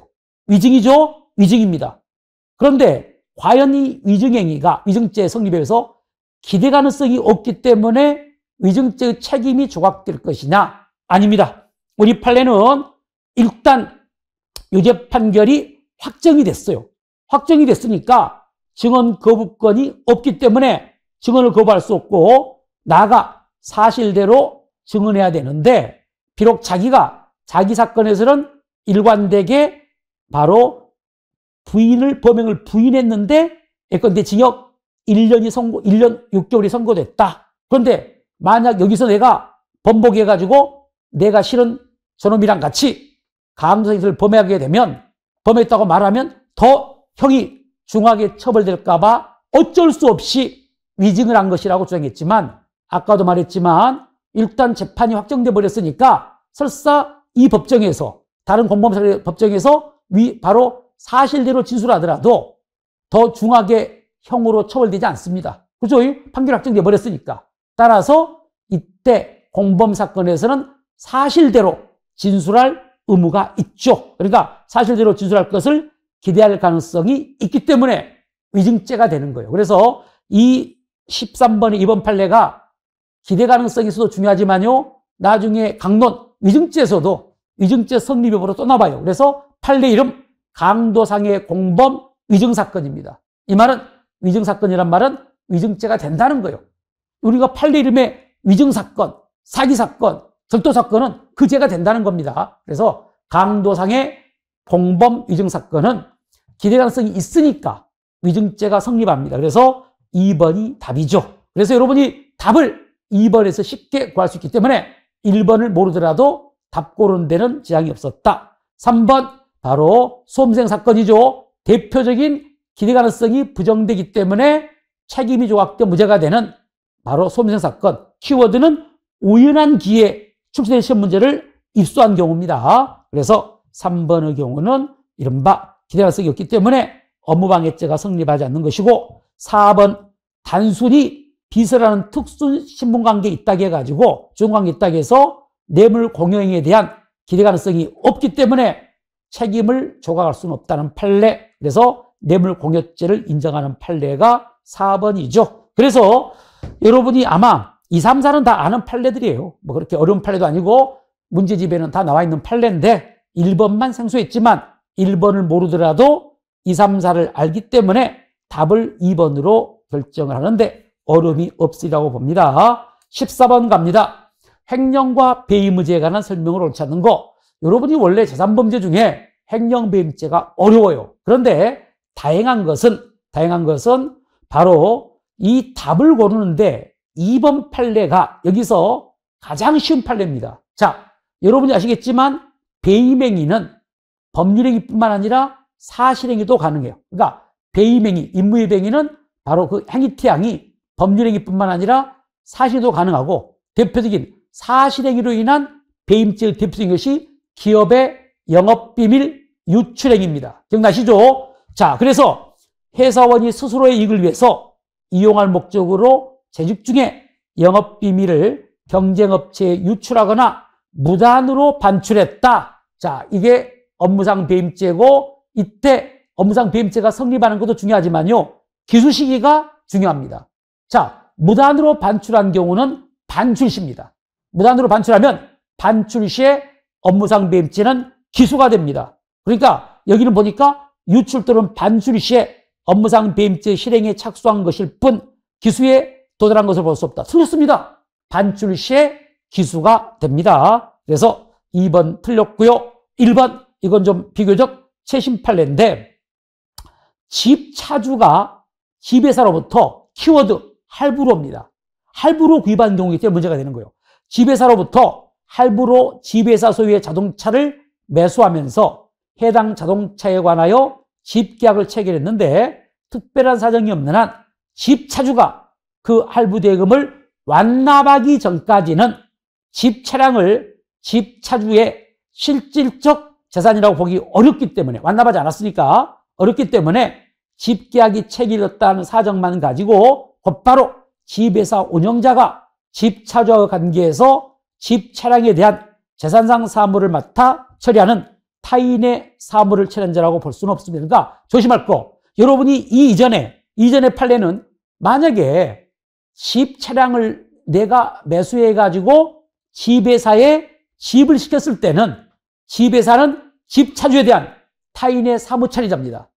알겠죠? 그러니까 집회사는 집 차주에 대한 타인의 사무처리자로서 배임죄 주체가 되는데, 여기는 특별한 경우가 그 집회사로부터 자동차를 매수하고, 그런데 문제는 할부로 매수를 한 거야. 그런데 아직 할부 대금을 완납하지 않았다면 집 차량을 집 차주의 소유라고 볼 수가 없기 때문에 단순히 집계약 체결됐다고 해가지고 집 회사를 집 차주에 대한 타인의 사무처리자로 볼 수는 없다는 것이 판례의 입장입니다. 그래서 1번은 O가 되겠습니다. 그래서 이제 실은 이 사안이 뭐냐면은 이 집회사의 대표이사가 집 차주가 할부로 구입한 이 바로 자동차를 여기서 버스인데 버스를 집 차주들의 동의 없이 처분한 경우는 타인의 사무처리자가 아니니까 배임죄가 아니란 판례입니다. 그래서 1번은 O. 자, 3번 우리가 출제를 예상했죠. 횡령죄에서 가장 뜨고 있는 판례, 이른바 채권 양도 후 추심 사건인데, 이게 2022년에 기존의 입장과 판례가 변경돼서 이미 각종 국가고시에 출제가 됐고 앞으로도 계속적인 출제가 예상됩니다.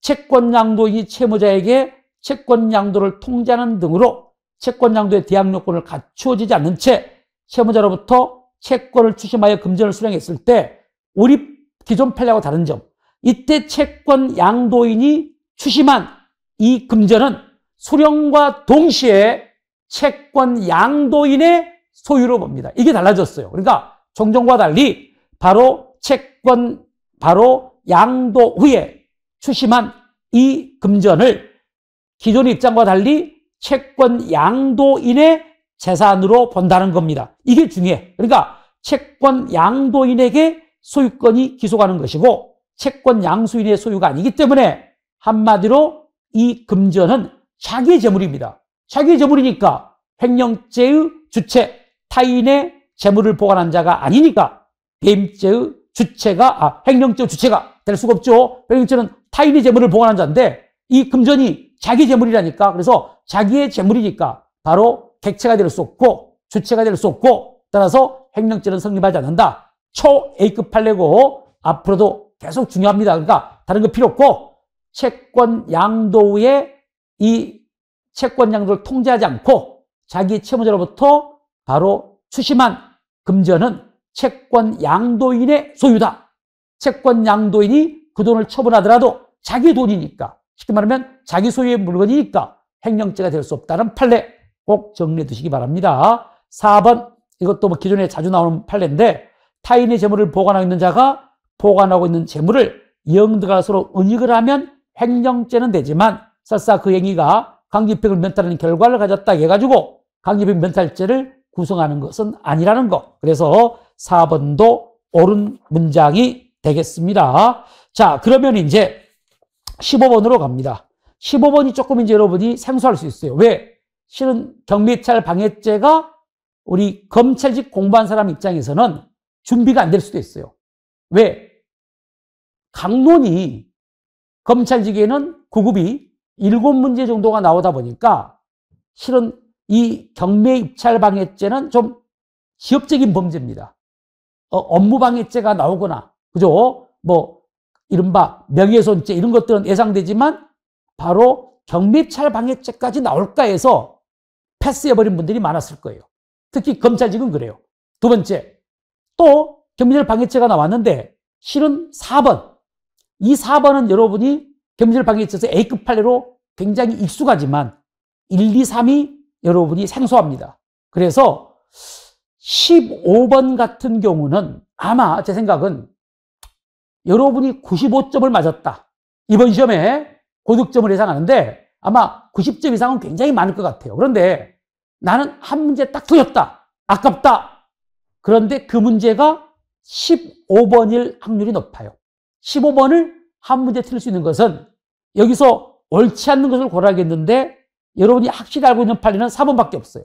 그러니까 1, 2, 3은 확실하지 않다 보니까 여러분들이 답을 고르는데 좀 어려움이 있어서 15번이 틀릴 수가 있는데 생각해 보시면 1번이 답입니다. 자, 경매입찰 방해죄는 일단 적법하고 유효한 입찰 절차가 존재해야 됩니다. 그렇죠? 그런데 조심할 것은 1번 보시면 입찰 절차뿐만 아니라 공적, 사적, 경제주체의 의무의 선택에 따른 계약 체결. 자, 여러분이 경매 입찰은 계약의 경쟁 체결입니다.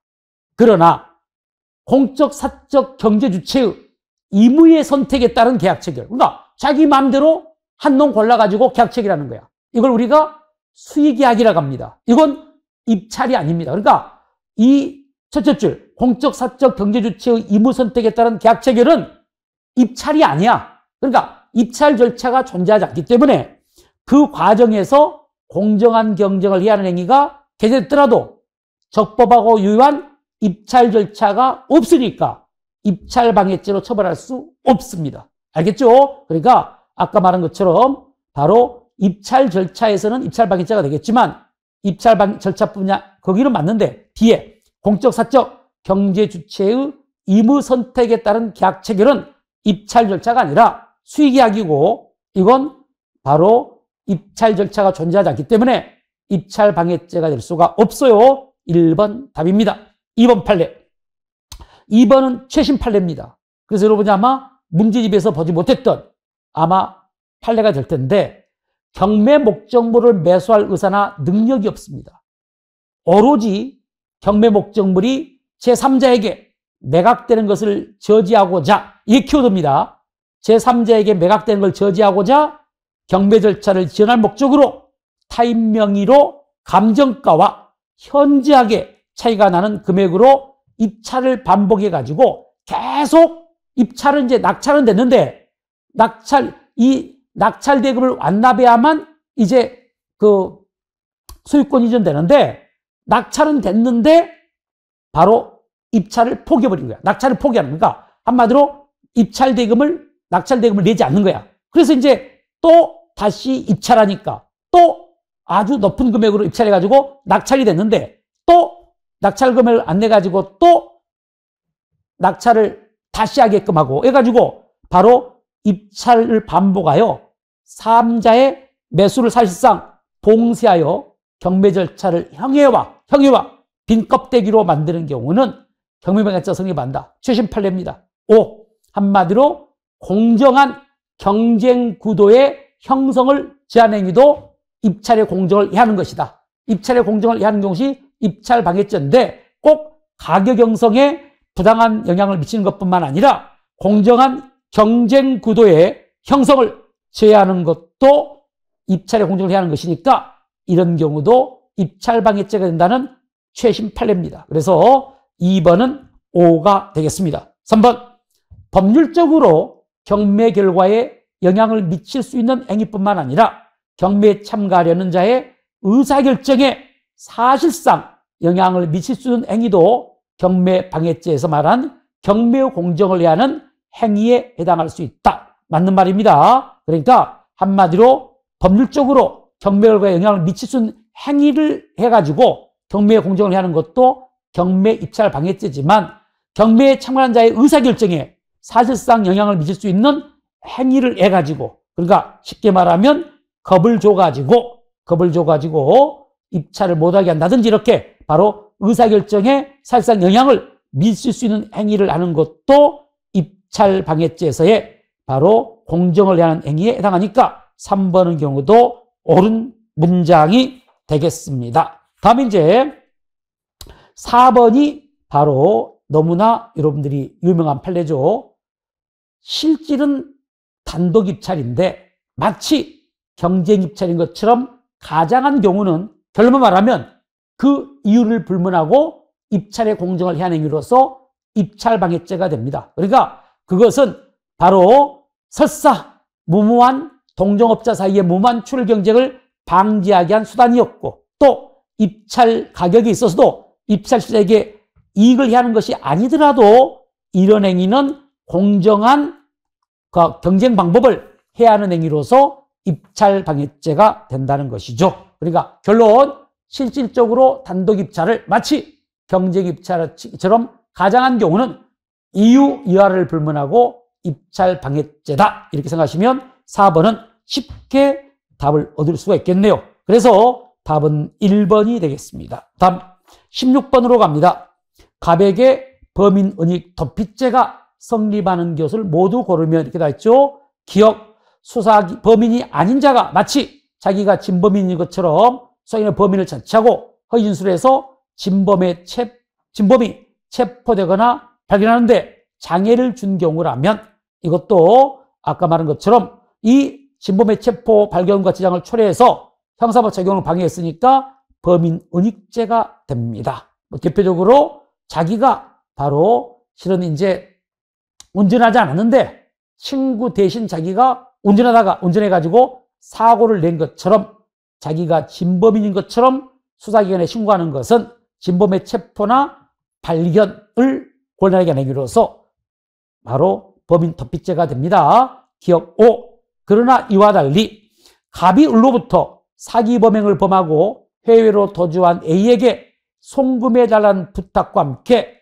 자기 압수표를 송금하지 않고, 키워드 송금하지 않고 가명으로 예금해 둔 경우입니다. 그러니까 지금 범인이 외국에 도주를 했는데 그 도주한 범인에게 만약에 도피자금을 송금했다면 당연히 범인 도피죄가 됐겠죠. 그런데 송금하지 않고 가명으로 예금해 뒀다면 이건 범인 도피의 예비에 불과합니다. 예비에 불과하기 때문에 바로 범인 도피죄는 미수도 예비도 처벌할 규정이 없으니까 바로 불가벌이 되겠죠. 범인 도피죄는 성립하지 않습니다. 다음에 이것도 중요한 판례.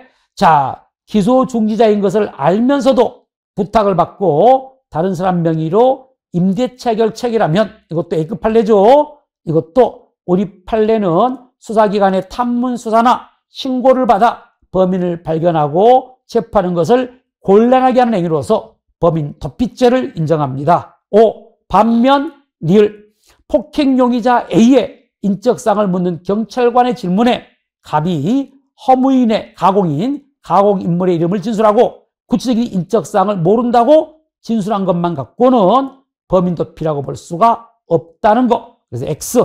결론적으로 성립하는 것은 기억과 득이시니까 답은 2번이 되겠습니다. 17번. 갑에게 위기한 공무집행 방해죄가 성립하는 것만 모두 고른 것이 나왔네요. 자, 박스 문제지만 개수선택형 문제는 오히려 그 1, 2, 3, 4로 나온 것보다 쉬울 수가 있어요.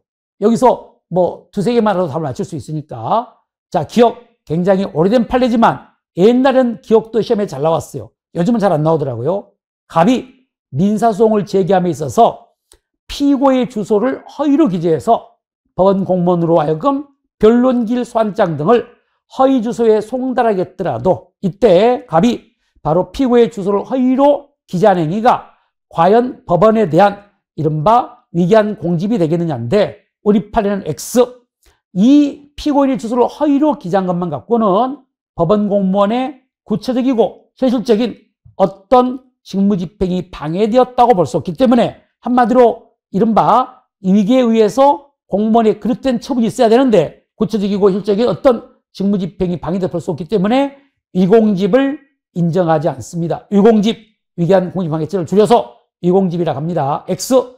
니은도 종종 나왔던 판례, 이른바 국립대학 학과장 사건인데 국립대학교 전임교원 공채심사위원인 학과장이 지원자 의뢰 부탁을 받아 비록 이미 논문 접수가 마감된 학회지에 의뢰 논문이 게재되도록 도운 이후 갑이 연구실적 심사의 기준을 강화하고자 해당 학과에 제안을 했을 때 우리 판례는 이 국립대학교의 학과장의 이와 같은 행위를 위계로 볼 수 없다. 한마디로 연구실적 심사의 기준을 강화하고 제안한 것은 바로 공정한 것이기 때문에 한마디로 지원자, 학과장 행위가 결과적으로 지원자에게 유리한 결과가 됐더라도 이건 위기에 당하지 않기 때문에 위공집을 부정합니다. 국립대학교 학과장 사건은 위공집이 부정됩니다. 반면 디귿번 제가 이 판례를 저는 저만 그럽니다.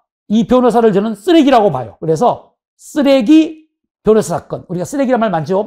쓰레기 기자 해가지고 기레기라고 그러잖아. 그러니까 이제 쓰레기 기자를 우리가 기레기라고 하듯이 이 이른바 변호사는 쓰레기 새끼라니까. 쓰레기 변호사야. 변호사지만 자기가 접견을 핑계로 수용자를 위해서 바로 휴대가 금지된 휴대전화와 증권거래용 단말기를 구치소 몰래 반입해가지고 이제 입을 맞추려고 이용을 하게끔 했을 때 이게 얼마나 쓰레기입니까, 변호사가. 아무리 자기 그 의뢰인의 이익을 위해서지만 바로 법에 금지되어 있는 휴대전화를 수용자에게 바로 가지고 들어갔고 수용자의 전화 기록에 밖에 있는 외부인과 입을 맞추고 또 증거용 단말기를 구치소 내로 몰래 반입해가지고 이용해서 증거를 조작하고 이런 걸 하는 행위를 우리 판례는 위공집으로 봤습니다. 이건 교도관의 구체적이고 현실적인 감시 단속 업무를 방해했다고 볼 것이다. 그래서 쓰레기 변호사 사건은 위공집이 됩니다. 그리고 리을은 혈액 바꿔치기 사건인데 키워드 두째 줄 나름대로 충실한 수사를 했더라도 제출된 증거가 허위를 발견 못했다면 이건 피고인의 위기에 기인한 것이지 수사기관의 불충분한 수사 때문이 아니죠. 그러니까 이건 위공집이 됩니다. 여러분이 기억나시죠? 바로 업무방해죄도 그렇고 위공집도 그렇고 바로 이 담당자의 불충분한 심사로 인하여 이러면 바로 위계가 아니지만 충분히 심사했으나 위계입니다. 그래서 니을은 4번이 답이 되겠네요. 18번 갑니다. 다음 설명 중 옳지 않은 거 1번. 여러분이 이제 이 판례는 통화위조죄에서의 위조당여부인데 통화위조죄의 위조 정도는 일반인이 진화로 오인할 정도가 돼야 됩니다. 따라서 많은 건 집회기를 복사기, 여기는 복사기는 당연히 흑백입니다. 복사기로 복사를 한 다음에 비슷한 크기로 잘라가지고 야간에 택시요금으로 지불한 경우는 일단 통화위조죄가 안 됩니다. 왜? 위조 정도 이르지 않았죠. 왜? 생각해봐. 10,000원짜리를 전자복사로 복사하면 시커멓게 나옵니다. 그러면 일반인들이 이걸 진화로 오인할 정도가 됩니까? 안 됩니까? 안 되죠. 그러니까 이건 위조 정도 이르지 않았기 때문에 통화위조죄가 안 되고 통화위조죄가 안 되니까 바로 그걸 택시요금으로 지불했더라도 위조통화행사죄도 안 됩니다. 2번. 자, 여러분이 그 존속살해죄에서 자기 또는 배우자의 직계존속은 우리 통서 판례가 법률상 직계존속만을 말합니다. 그런데 문제는 비록 가족관계 등록부상은 직계존속으로 등재되어 있지만 실질상은 직계존속이 아니라면 실질이 더 우선합니다. 그러니까 호적상, 옛날 호적상, 지금으로 말하면 가족관계 등록부상 엄마로 등재되어 있지만 실은 엄마가 아닌 경우가 있어요. 왜?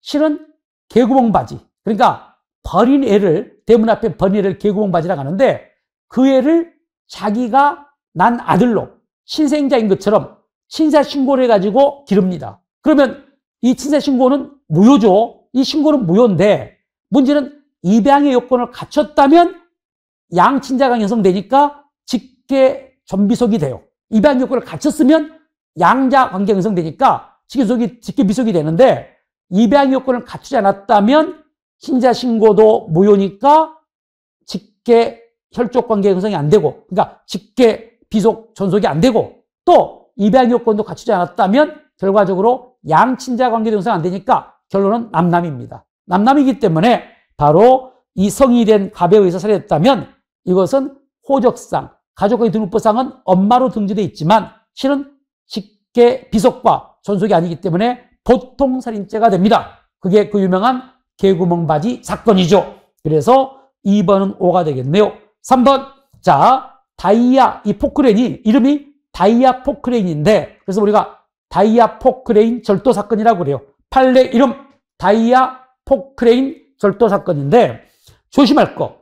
갑이 자신과 A가 동업자금으로 구입했습니다. 그러니까 갑하고 A가 다이아 포크레인을 동업자금으로 구입했으면 이 동업재산은 공동소유 중 합유가 됩니다. 합유가 되니까 일단 갑의 입장에서는 공동소유인 재물은 타인의 재물이 돼요. 공동소유는 타인의 소유가 되기 때문에 그런데 이걸 A가 관리하고 있죠. A가 점유하고 있으니까 갑의 입장에서는 타인 소유, 타인 점유가 됩니다. 이것을 바로 허락 없이 을로부터 운전하여 가도록 했다면 이것은 타인 소유, 타인 점유니까 절도죄 객체가 되죠. 그래서 권리행사 방해죄가 아니라 절도죄입니다. 권리행사 방해죄라면 자기 소유가 되죠. 타인의 점에 있는 자기의 물건이라면 건방이 되겠지만 이건 동업재산이고 공동소유니까 타인 소유가 돼요. 공동소유자 상호간은 타인 소유가 되니까 타인 소유, 타인 점이니까 건방이 아니라 절도죄가 됩니다. 다이아 포크레인 절도 사건. 그래서 틀렸네요. 그래서 3번이 답입니다. 4번. 이 판례가 여러분이 생소했을 거예요. 이건 최신 판례도 아니고 왜 생소하냐? 기출된 적이 없는 판례입니다.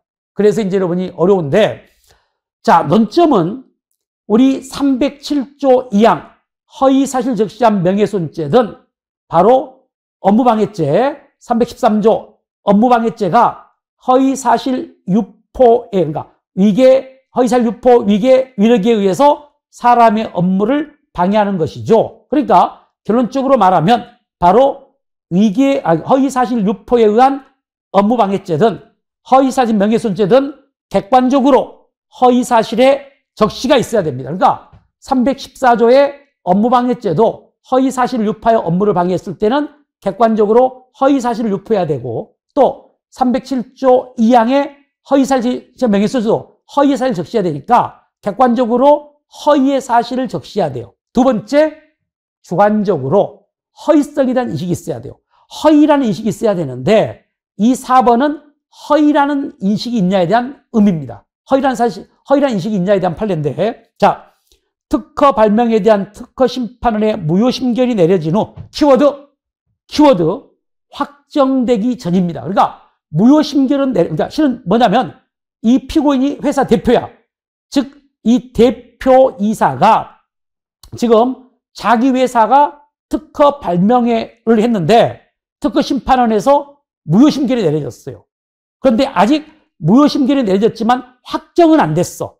안 된 상태에서 A가 생산 판매한 제품을 우리 회사의 특허권을 침해한 제품이라는 사실을 이를 통해서 적시하고 A 거래처들에도 같은 경우에 증명을 했을 때 과연 이 피고인 대표가 허위사실의 적시에 대한 고의가 있었느냐, 허위사실의 인식이 있었느냐가 문제가 되는데, 자, 무효 심결이 내려졌지만 이른바 확정되기 전이라면 여전히 자기 회사가 여전히 특허권이 있다고 생각할 수가 있어요. 그러니까 이렇게 사실을 적시했더라도 허위라는 인식이 없다고 본다는 겁니다. 허위라는 인식이 있다고 볼 수 없다고 해서, 자, 허위 인식이 없다고 봐가지고 허위사실 명예훼손죄나 허위사실을 요하는 업무방해죄가 부정된다는 게 판례 입장입니다. 그래서 판례 이름 무효 심결 사건인데, 그러니까 똑같은 건 아니지만 유사하게 말하면 이거라고, 우리가 이제 이건 특허 소송이니까 심결이라고 하는데 우리 판례로 말하면 우리가 1심 판결에 졌어. 1심 판결이 졌지만 확정은 안 됐다면 우리가 졌다고 해가지고 앞으로 이길 가능성이 없다, 그렇게 말할 수는 없잖아요.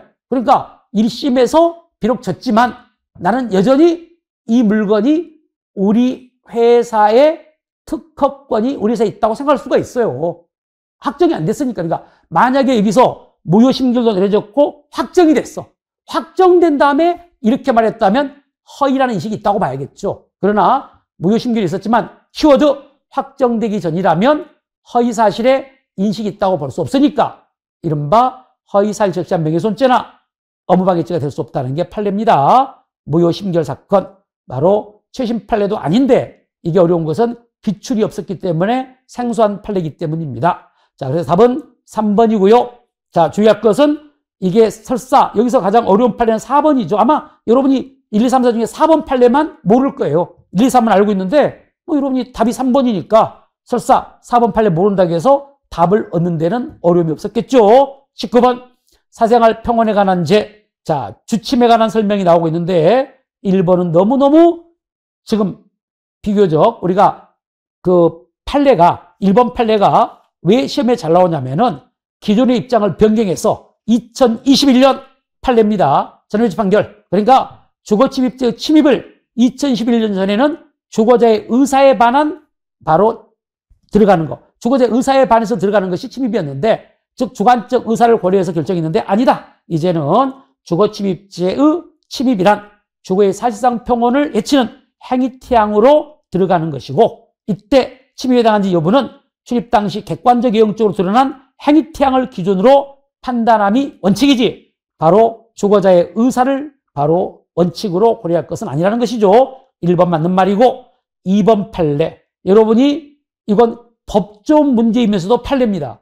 여러분이 바로 비밀침해죄를 보면, 이게 이제 여러분이 특히 검찰직은 비밀침해죄 같은 건 잘 안 봐요. 그러니까 어려울 수 있어요. 그런데 우리 형법 316조가 비밀침해죄가 있는데 이 항을 보면 구성요건이 바로 봉함 기타 비밀장치한, 봉함 기타 비밀장치한 전자기록 등 특수매체 기록을 기술적 수단을 이용하여 그 내용을 알아내는 것으로 되어 있어. 그러니까 한마디로 객체가 되려면, 비밀침해죄의 객체가 되려면 이른바 이 봉함 기타 비밀장치한 수식어니까 비밀장치가 되어 있어야 되기 때문에 전자기록 특수매체 기록이 봉함 기타 비밀장치가 되어 있지 않다면 본적 객체가 될 수 없으니까 이를 기술적 수단을 이용하여 알아내더라도 바로 전자기록 등 내용 탐지죄, 이게 지금 크게 비밀침해죄가 큰 타이틀인데 그걸 세분화시켰을 때 전자기록 등 내용 탐지죄가 성립하지 않습니다. 그래서 이른바 2번은 틀렸고요. 2번이 답입니다. 이건 구성요건만 알아도 맞출 수가 있어요. 바로 비밀장치한 전자발등 수매처 기록이니까. 그래서 틀렸고요. 3번의 경우는 여러분이 이제 최근에 나온 판례 중에 일시 별거 남편 바로 출입사건이죠. 한마디로 부부싸움 해가지고 일시 별거하고 남편이 이른바 들어오려고 하니까 처가 못 들어오게 했다면 못 들어오게 하니까 이걸 무시하고 들어가더라도 남편은 주거침입죄가 안 됐죠. 그런데 예외가 있습니다. 이제 그 사안은 일시 별거 남편이었기 때문에 주침이 안 됐어. 그렇지만 예외적으로 3번 다른 사람과 공동으로 주거에 거주하거나 건조물에 관련된 사람이라도 자 남편과 처가 공동으로 주거하더라도 키워드 공동생활관계에서 이탈했습니다. 그러니까 일시 별거 남편이 아니고 이혼했어. 이혼. 그러니까 한마디로 일시적으로 별거한 게 아니라 이혼한 남편이 주거 등에 대한 또 이혼하거나 또는 주거에 대한 사실상 지배관리를 상실했어. 쉽게 말하면 아주 일시가 아니라 장기간 별거하고 있었다면 이때는 그 주거 등의 임무로 치료하면 주침이 될 수가 있습니다. 알겠죠? 그런데 우리 사안은 일시적으로 별거한 남편이었기 때문에 주침이 아니었던 거야. 그래서 3번은 O가 될 것이고 4번도 판례입니다. 판례인데 이유가 판결 요지를 보면 이유가 안 나와 있어요. 그런데 이거 굉장히 지엽적인 판례인데 이게 나왔더라고요. 참고로 우리 객관식 문제집에는 있습니다. 아마 다른 문제집이 없을지 모르겠는데 이게 예전에 오래된 기출문제였는데 그래서 우리 문제집에는 있는데 자 4번 병원에서 분실된 진료 기록의 일부를 우연히 습득한 교통사고 피해 당사자가 피해 당사자가 키워드입니다. 이를 법원에 증거로 제출한 경우 업무상 비밀설죄가 성립해야 된다. 우리 판례는 딱 이렇게만 돼 있어요. 그러니까 판례를 검색해 보면 이 문장만 있지 여기에 대해서 어떤 보충 설명 없어요. 그러니까 그럼 이제 우리가 아니 왜 이게 업무상 비밀설죄가 안 됩니까? 그런데 기본으로 돌아가 봅시다.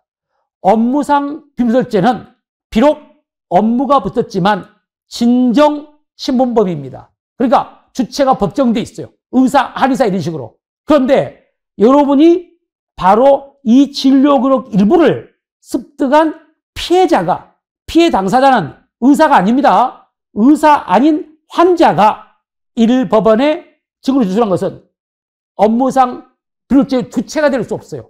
진정신문범인 주체가 될 수 없다니까. 그러니까 업무상 비밀죄가 열거되어 있는 주체당하지 않아. 일반 당사자, 여기 환자, 피해 당사자는. 그래서 업무상 비밀죄가 안 됩니다. 키워드 교통사고 피해 당사자는 업무상 비밀죄의 주체가 될 수 없다. 업무상 비밀죄는 진정신문범이다. 이렇게 생각하시면 4번이 O가 되는 이유를 알 겁니다. 답은 2번이 되겠습니다. 자, 20번. 20번이 특수한 범죄 형태에 대한 설명으로 옳은 거 나왔는데 이걸 이제 과실에 관한 문제라고 볼 수가 있겠죠. 실은 정확히 말하면 1번 바로 1번은 결과적 가중범, 2번은 부진정 부작위범, 3번과 4번은 과실이야. 그러니까 이건 정확히 말하면 강론보다는 총론에 해당하는 출제가 되겠죠. 그런데 1번 보시면 여러분이 부진정 결과적 가중범에 대한 바로 이 재수 문제죠. 기본 범죄를 통하여 고의로 중한 결과를 발생하게 한 경우에 가중처벌한 부진정 결과적 가중범에서 고의범에 대하여, 즉 중한 결과의 고의범에 대해서 고의범에 대하여 더 무겁게 처벌한 규정이 있다. 그러면 상경이 됩니다. 그러나 고의범에 대하여 더 무겁게 처벌한 규정이 없다. 결과적 가중범보다 고의범이 형이 더 무겁지 않고 오히려 가볍거나 같으면 법적용합종 특별관계에 의해서 바로 결과적 가중범 일죄만 성립합니다. 그래서 1번은 틀렸네요. 더 무겁게 처벌한 규정이 없으면 결과적 가중범 일죄만 됩니다. 여기가 맞게 되려면 더 무겁게 처벌한 규정이 있는 경우라고 되겠죠. 있는 경우라면 상경이 되니까 맞는데 없는 경우니까 틀렸어요. 2번도 잘 나가다가 일단 세 줄까지는 그대로 맞죠. 이른바 바로 상응성에 대해서 설명이 되어 있고, 자 마지막 다만 여기서의 자기 의무는 법령, 법률행위, 선행위로 인한 경우에만 인정되고 신의칙, 사회상규, 조리상 자기 의무가 기대되는 경우에는 인정되지 않는다. 아니죠. 여러분이 너무나 잘 아는 판례 바로 이런 경우도 인정됩니다. 틀렸어요. 그래서 1번 틀리고 2번 틀렸습니다. 이제 문제는 3번과 4번으로 이제 답이 지금 이제 압축됐습니다. 둘 중 하나 답이 되겠죠. 옳은 것이니까. 자, 3번. 이게 이제 여러분 이제 첨본 판례입니다. 황색 실선이나 황색 점선으로 된 중앙선이 설치된 도로의 어느 구역에서 키워드, 자, 바로 좌회전이나 유턴이 허용되어 중앙선이 백색 점선으로, 그러니까 황색으로 되어 있다가 어떤 부위에 백색 점선이 있으면 여기는 좌회전이나 유턴이 가능하다는 걸 말합니다. 그러니까 백색 점선이 중앙선이 백색 점선으로 표시된 지점에서 안전표지에 따라 좌회전이나 유턴을 하기 위해서 중앙선을 넘어 운행하다가 반대편 차로를 운행하는 차량과 충돌하여 교통사고를 이겼을 때 논점. 이게 굉장히 지엽적인 판례인데 나는 이 출제가 바람직한지는 모르겠어요. 자, 우리가 이게 왜 문제냐면 교통사고 처리 특례법, 그러니까 원래 우리 형법상 268조가 업무상 과실치상죄인데 이게 교통사고로 인한 업무상 과실치상은 교통사고 처리 특례법 위반죄가 됩니다. 그리고 이때 일반적으로 상해의 교통사고는 상해의 경우는 반의사불벌죄가 되지만 예외적으로 바로 몇 가지 경우는 비록 교통특례법 위반죄지만 반의사불벌죄가 아닌 경우가 있어요. 그 대표적인 것이 중앙선 침범 사고입니다. 중앙선을 침범해서 사고가 나면 그때 바로 이 경우는 반의사불벌죄가 안 됩니다. 그런데 이게 이제 과연 중앙선 침범 사고냐가 문제가 되는데 아까 말한 것처럼 바로 중앙선이 백색 점선으로 표시되어 있는 지점은 유턴이나 좌회전을 할 수 있는 구역입니다. 여기서 자기가 유턴을 하다가 사고가 났더라도 이건 중앙선 침범 사고가 아니라는 거야. 여기는 중앙선이 아니라는 겁니다. 그래서 중앙선 침범 사고가 아니기 때문에 반의사 불벌죄의 예외 규정에 적용하지 않는다. 반의사 불벌죄가 여전히 적용되는 것이지 반의사 불벌죄가 부정되지 않는다. 그래서 교통특례법상 중앙선 침범 사고에 해당하지 않습니다. 그래서 3번은 맞는 말이고, 자, 이 판례가 좀 여러분이 생소하겠지만 바로 아까도 말씀드렸지만 이게 문제집에는 나오지 않은 문제니까 생소할 수 있고 어려웠죠. 이게 이른바 아까도 말씀드렸듯이 판례 이름은 백색점선 유턴 사건입니다. 백색점선에서 유턴하다가 사고를 냈더라도 이건 중앙선 침범 사고가 아니다. 왜? 백색점선은 중앙선으로 돼 있는데 그 일부 구역이 백색점선이 됐다면 여기서 유턴이나 좌회전이 허용되는 것이니까 여기서 유턴하다가 사고를 냈더라도 중앙선 침범 사고는 아니기 때문에 바로 반의사 불벌죄의 예외 사유에 해당하지 않는다는 겁니다. 이렇게 보시면 되겠고, 그래서 3번은 5가 되고 답이 됩니다. 마지막 4번, 의료 사고에 있어서 의료 과오 사건에서 의사의 과실을 인정하려면 결과 발생을 예견할 수 있고 회피할 수 있었는데도 예견하거나 회피하지 못한 점을 인정할 수 있어야 되겠죠. 예견 의무와 회피 의무가 없어야 됩니다. 맞습니다. 그런데 이제 여러분이 많이 봤던 거, 의사의 과실이 있는지의 판단은 여러분은 이런 말을 많이 들었어요. 한마디로 같은 업무와 직무의 종사는 일반적 보통인의 주의 정도를 기준으로 판단한다고 그랬죠. 그런데 여기 보니까 자, 의사의 과실이 있는지는 의사가 아닌 평균인, 우리 사회 평균인 이 보통 갖춰야 될 통상의 주의 정도를 기준으로 판단하는데 이게 틀렸습니다. 아닙니다. 우리 일반인, 사회 평균이 아니라 같은 업무와 직무의 종사는 일반적 보통이니까 그 사람이 누구예요? 한마디로 의사 아닙니까? 의사. 그래서 한마디로 같은 업무와 분야의 같은 업무 또는 분야의 종사는 평균적인 의사, 평균적인 의사가 갖춰야 될 통상의 주의 의무를 기준으로 판단해야 되고 사고 당시에 일반적 의학 수준, 의료 환경과 조건, 의료행위 특성 등을 고려해야 된다. 이 마지막은 맞아요. 마지막 맞는데 아까 의사의 과실의 판단 기준 의사가 아닌 평균이 아니라 평균이 아닙니다. 의사 한마디로 평균적인 의사가 보통 갖춰야 될 통상의 주의 정도를 기준으로 하니까 4번은 틀렸고요. 이 4번이 그 유명한 신해철 과실치 사건에 대한 판결 요지가 되겠습니다. 그래서 20번의 답은 3번이 되겠습니다. 자, 여기까지 우리가 20문제를 한번 해설 강의를 했는데 아마 여러분들이 이해가 안 되는 것도 있을 수 있겠지만 우리 해설지가 잘 돼 있으니까 해설지를 꼼꼼히 읽어보시면 이해가 더 잘 될 걸로 봐요. 그리고 아까도 말씀드렸지만 이게 앞으로도 그럴지는 모르겠지만 올해는 정말 유독 판례의 비중이 굉장히 압도적이었지만 보통 각종 국가고시가 90% 내외로 판례가 출제되니까 판례의 중요성은 갈수록 크다. 그래서 판례 정리를 철저히 두시고, 두 번째, 그렇다고 해서 이번에는 학설이 별로 안 났다고 해서 학설을 등한시하면 안 됩니다. 검찰직은 교수 출제이기 때문에 학설이 항상 출제가 예상되기 때문에 우리가 기본 강의 때 공부하는 학설, 또 좀 중요하다고 보고 있는 학설들이 있죠. 기출로 자주 나오는 학설 문제들은 꼭 반드시 정리를 좀 해두셔야 되고, 그리고 최신 판례, 최근 2년간 최신 판례가 바로 이번에는 그렇게 많지 않 나왔는데 각종 국가고시는 최신 판례 비중이 굉장히 높아지고 있으니까 여러분이 시험 지금 미리미리 볼 필요 없어요.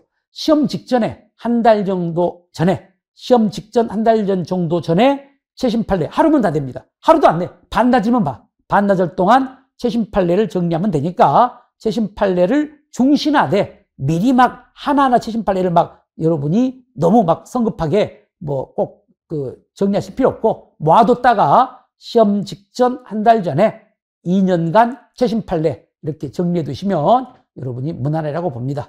고생 많으셨고요. 앞으로 발표 날짜가 이제 하루하루 다가오는데 여러분들이 좋은 꿈 꾸셔가지고 좋은 결과를 거두시길 바랍니다. 좀 부족한 강의 열심히 들으셔서 감사합니다.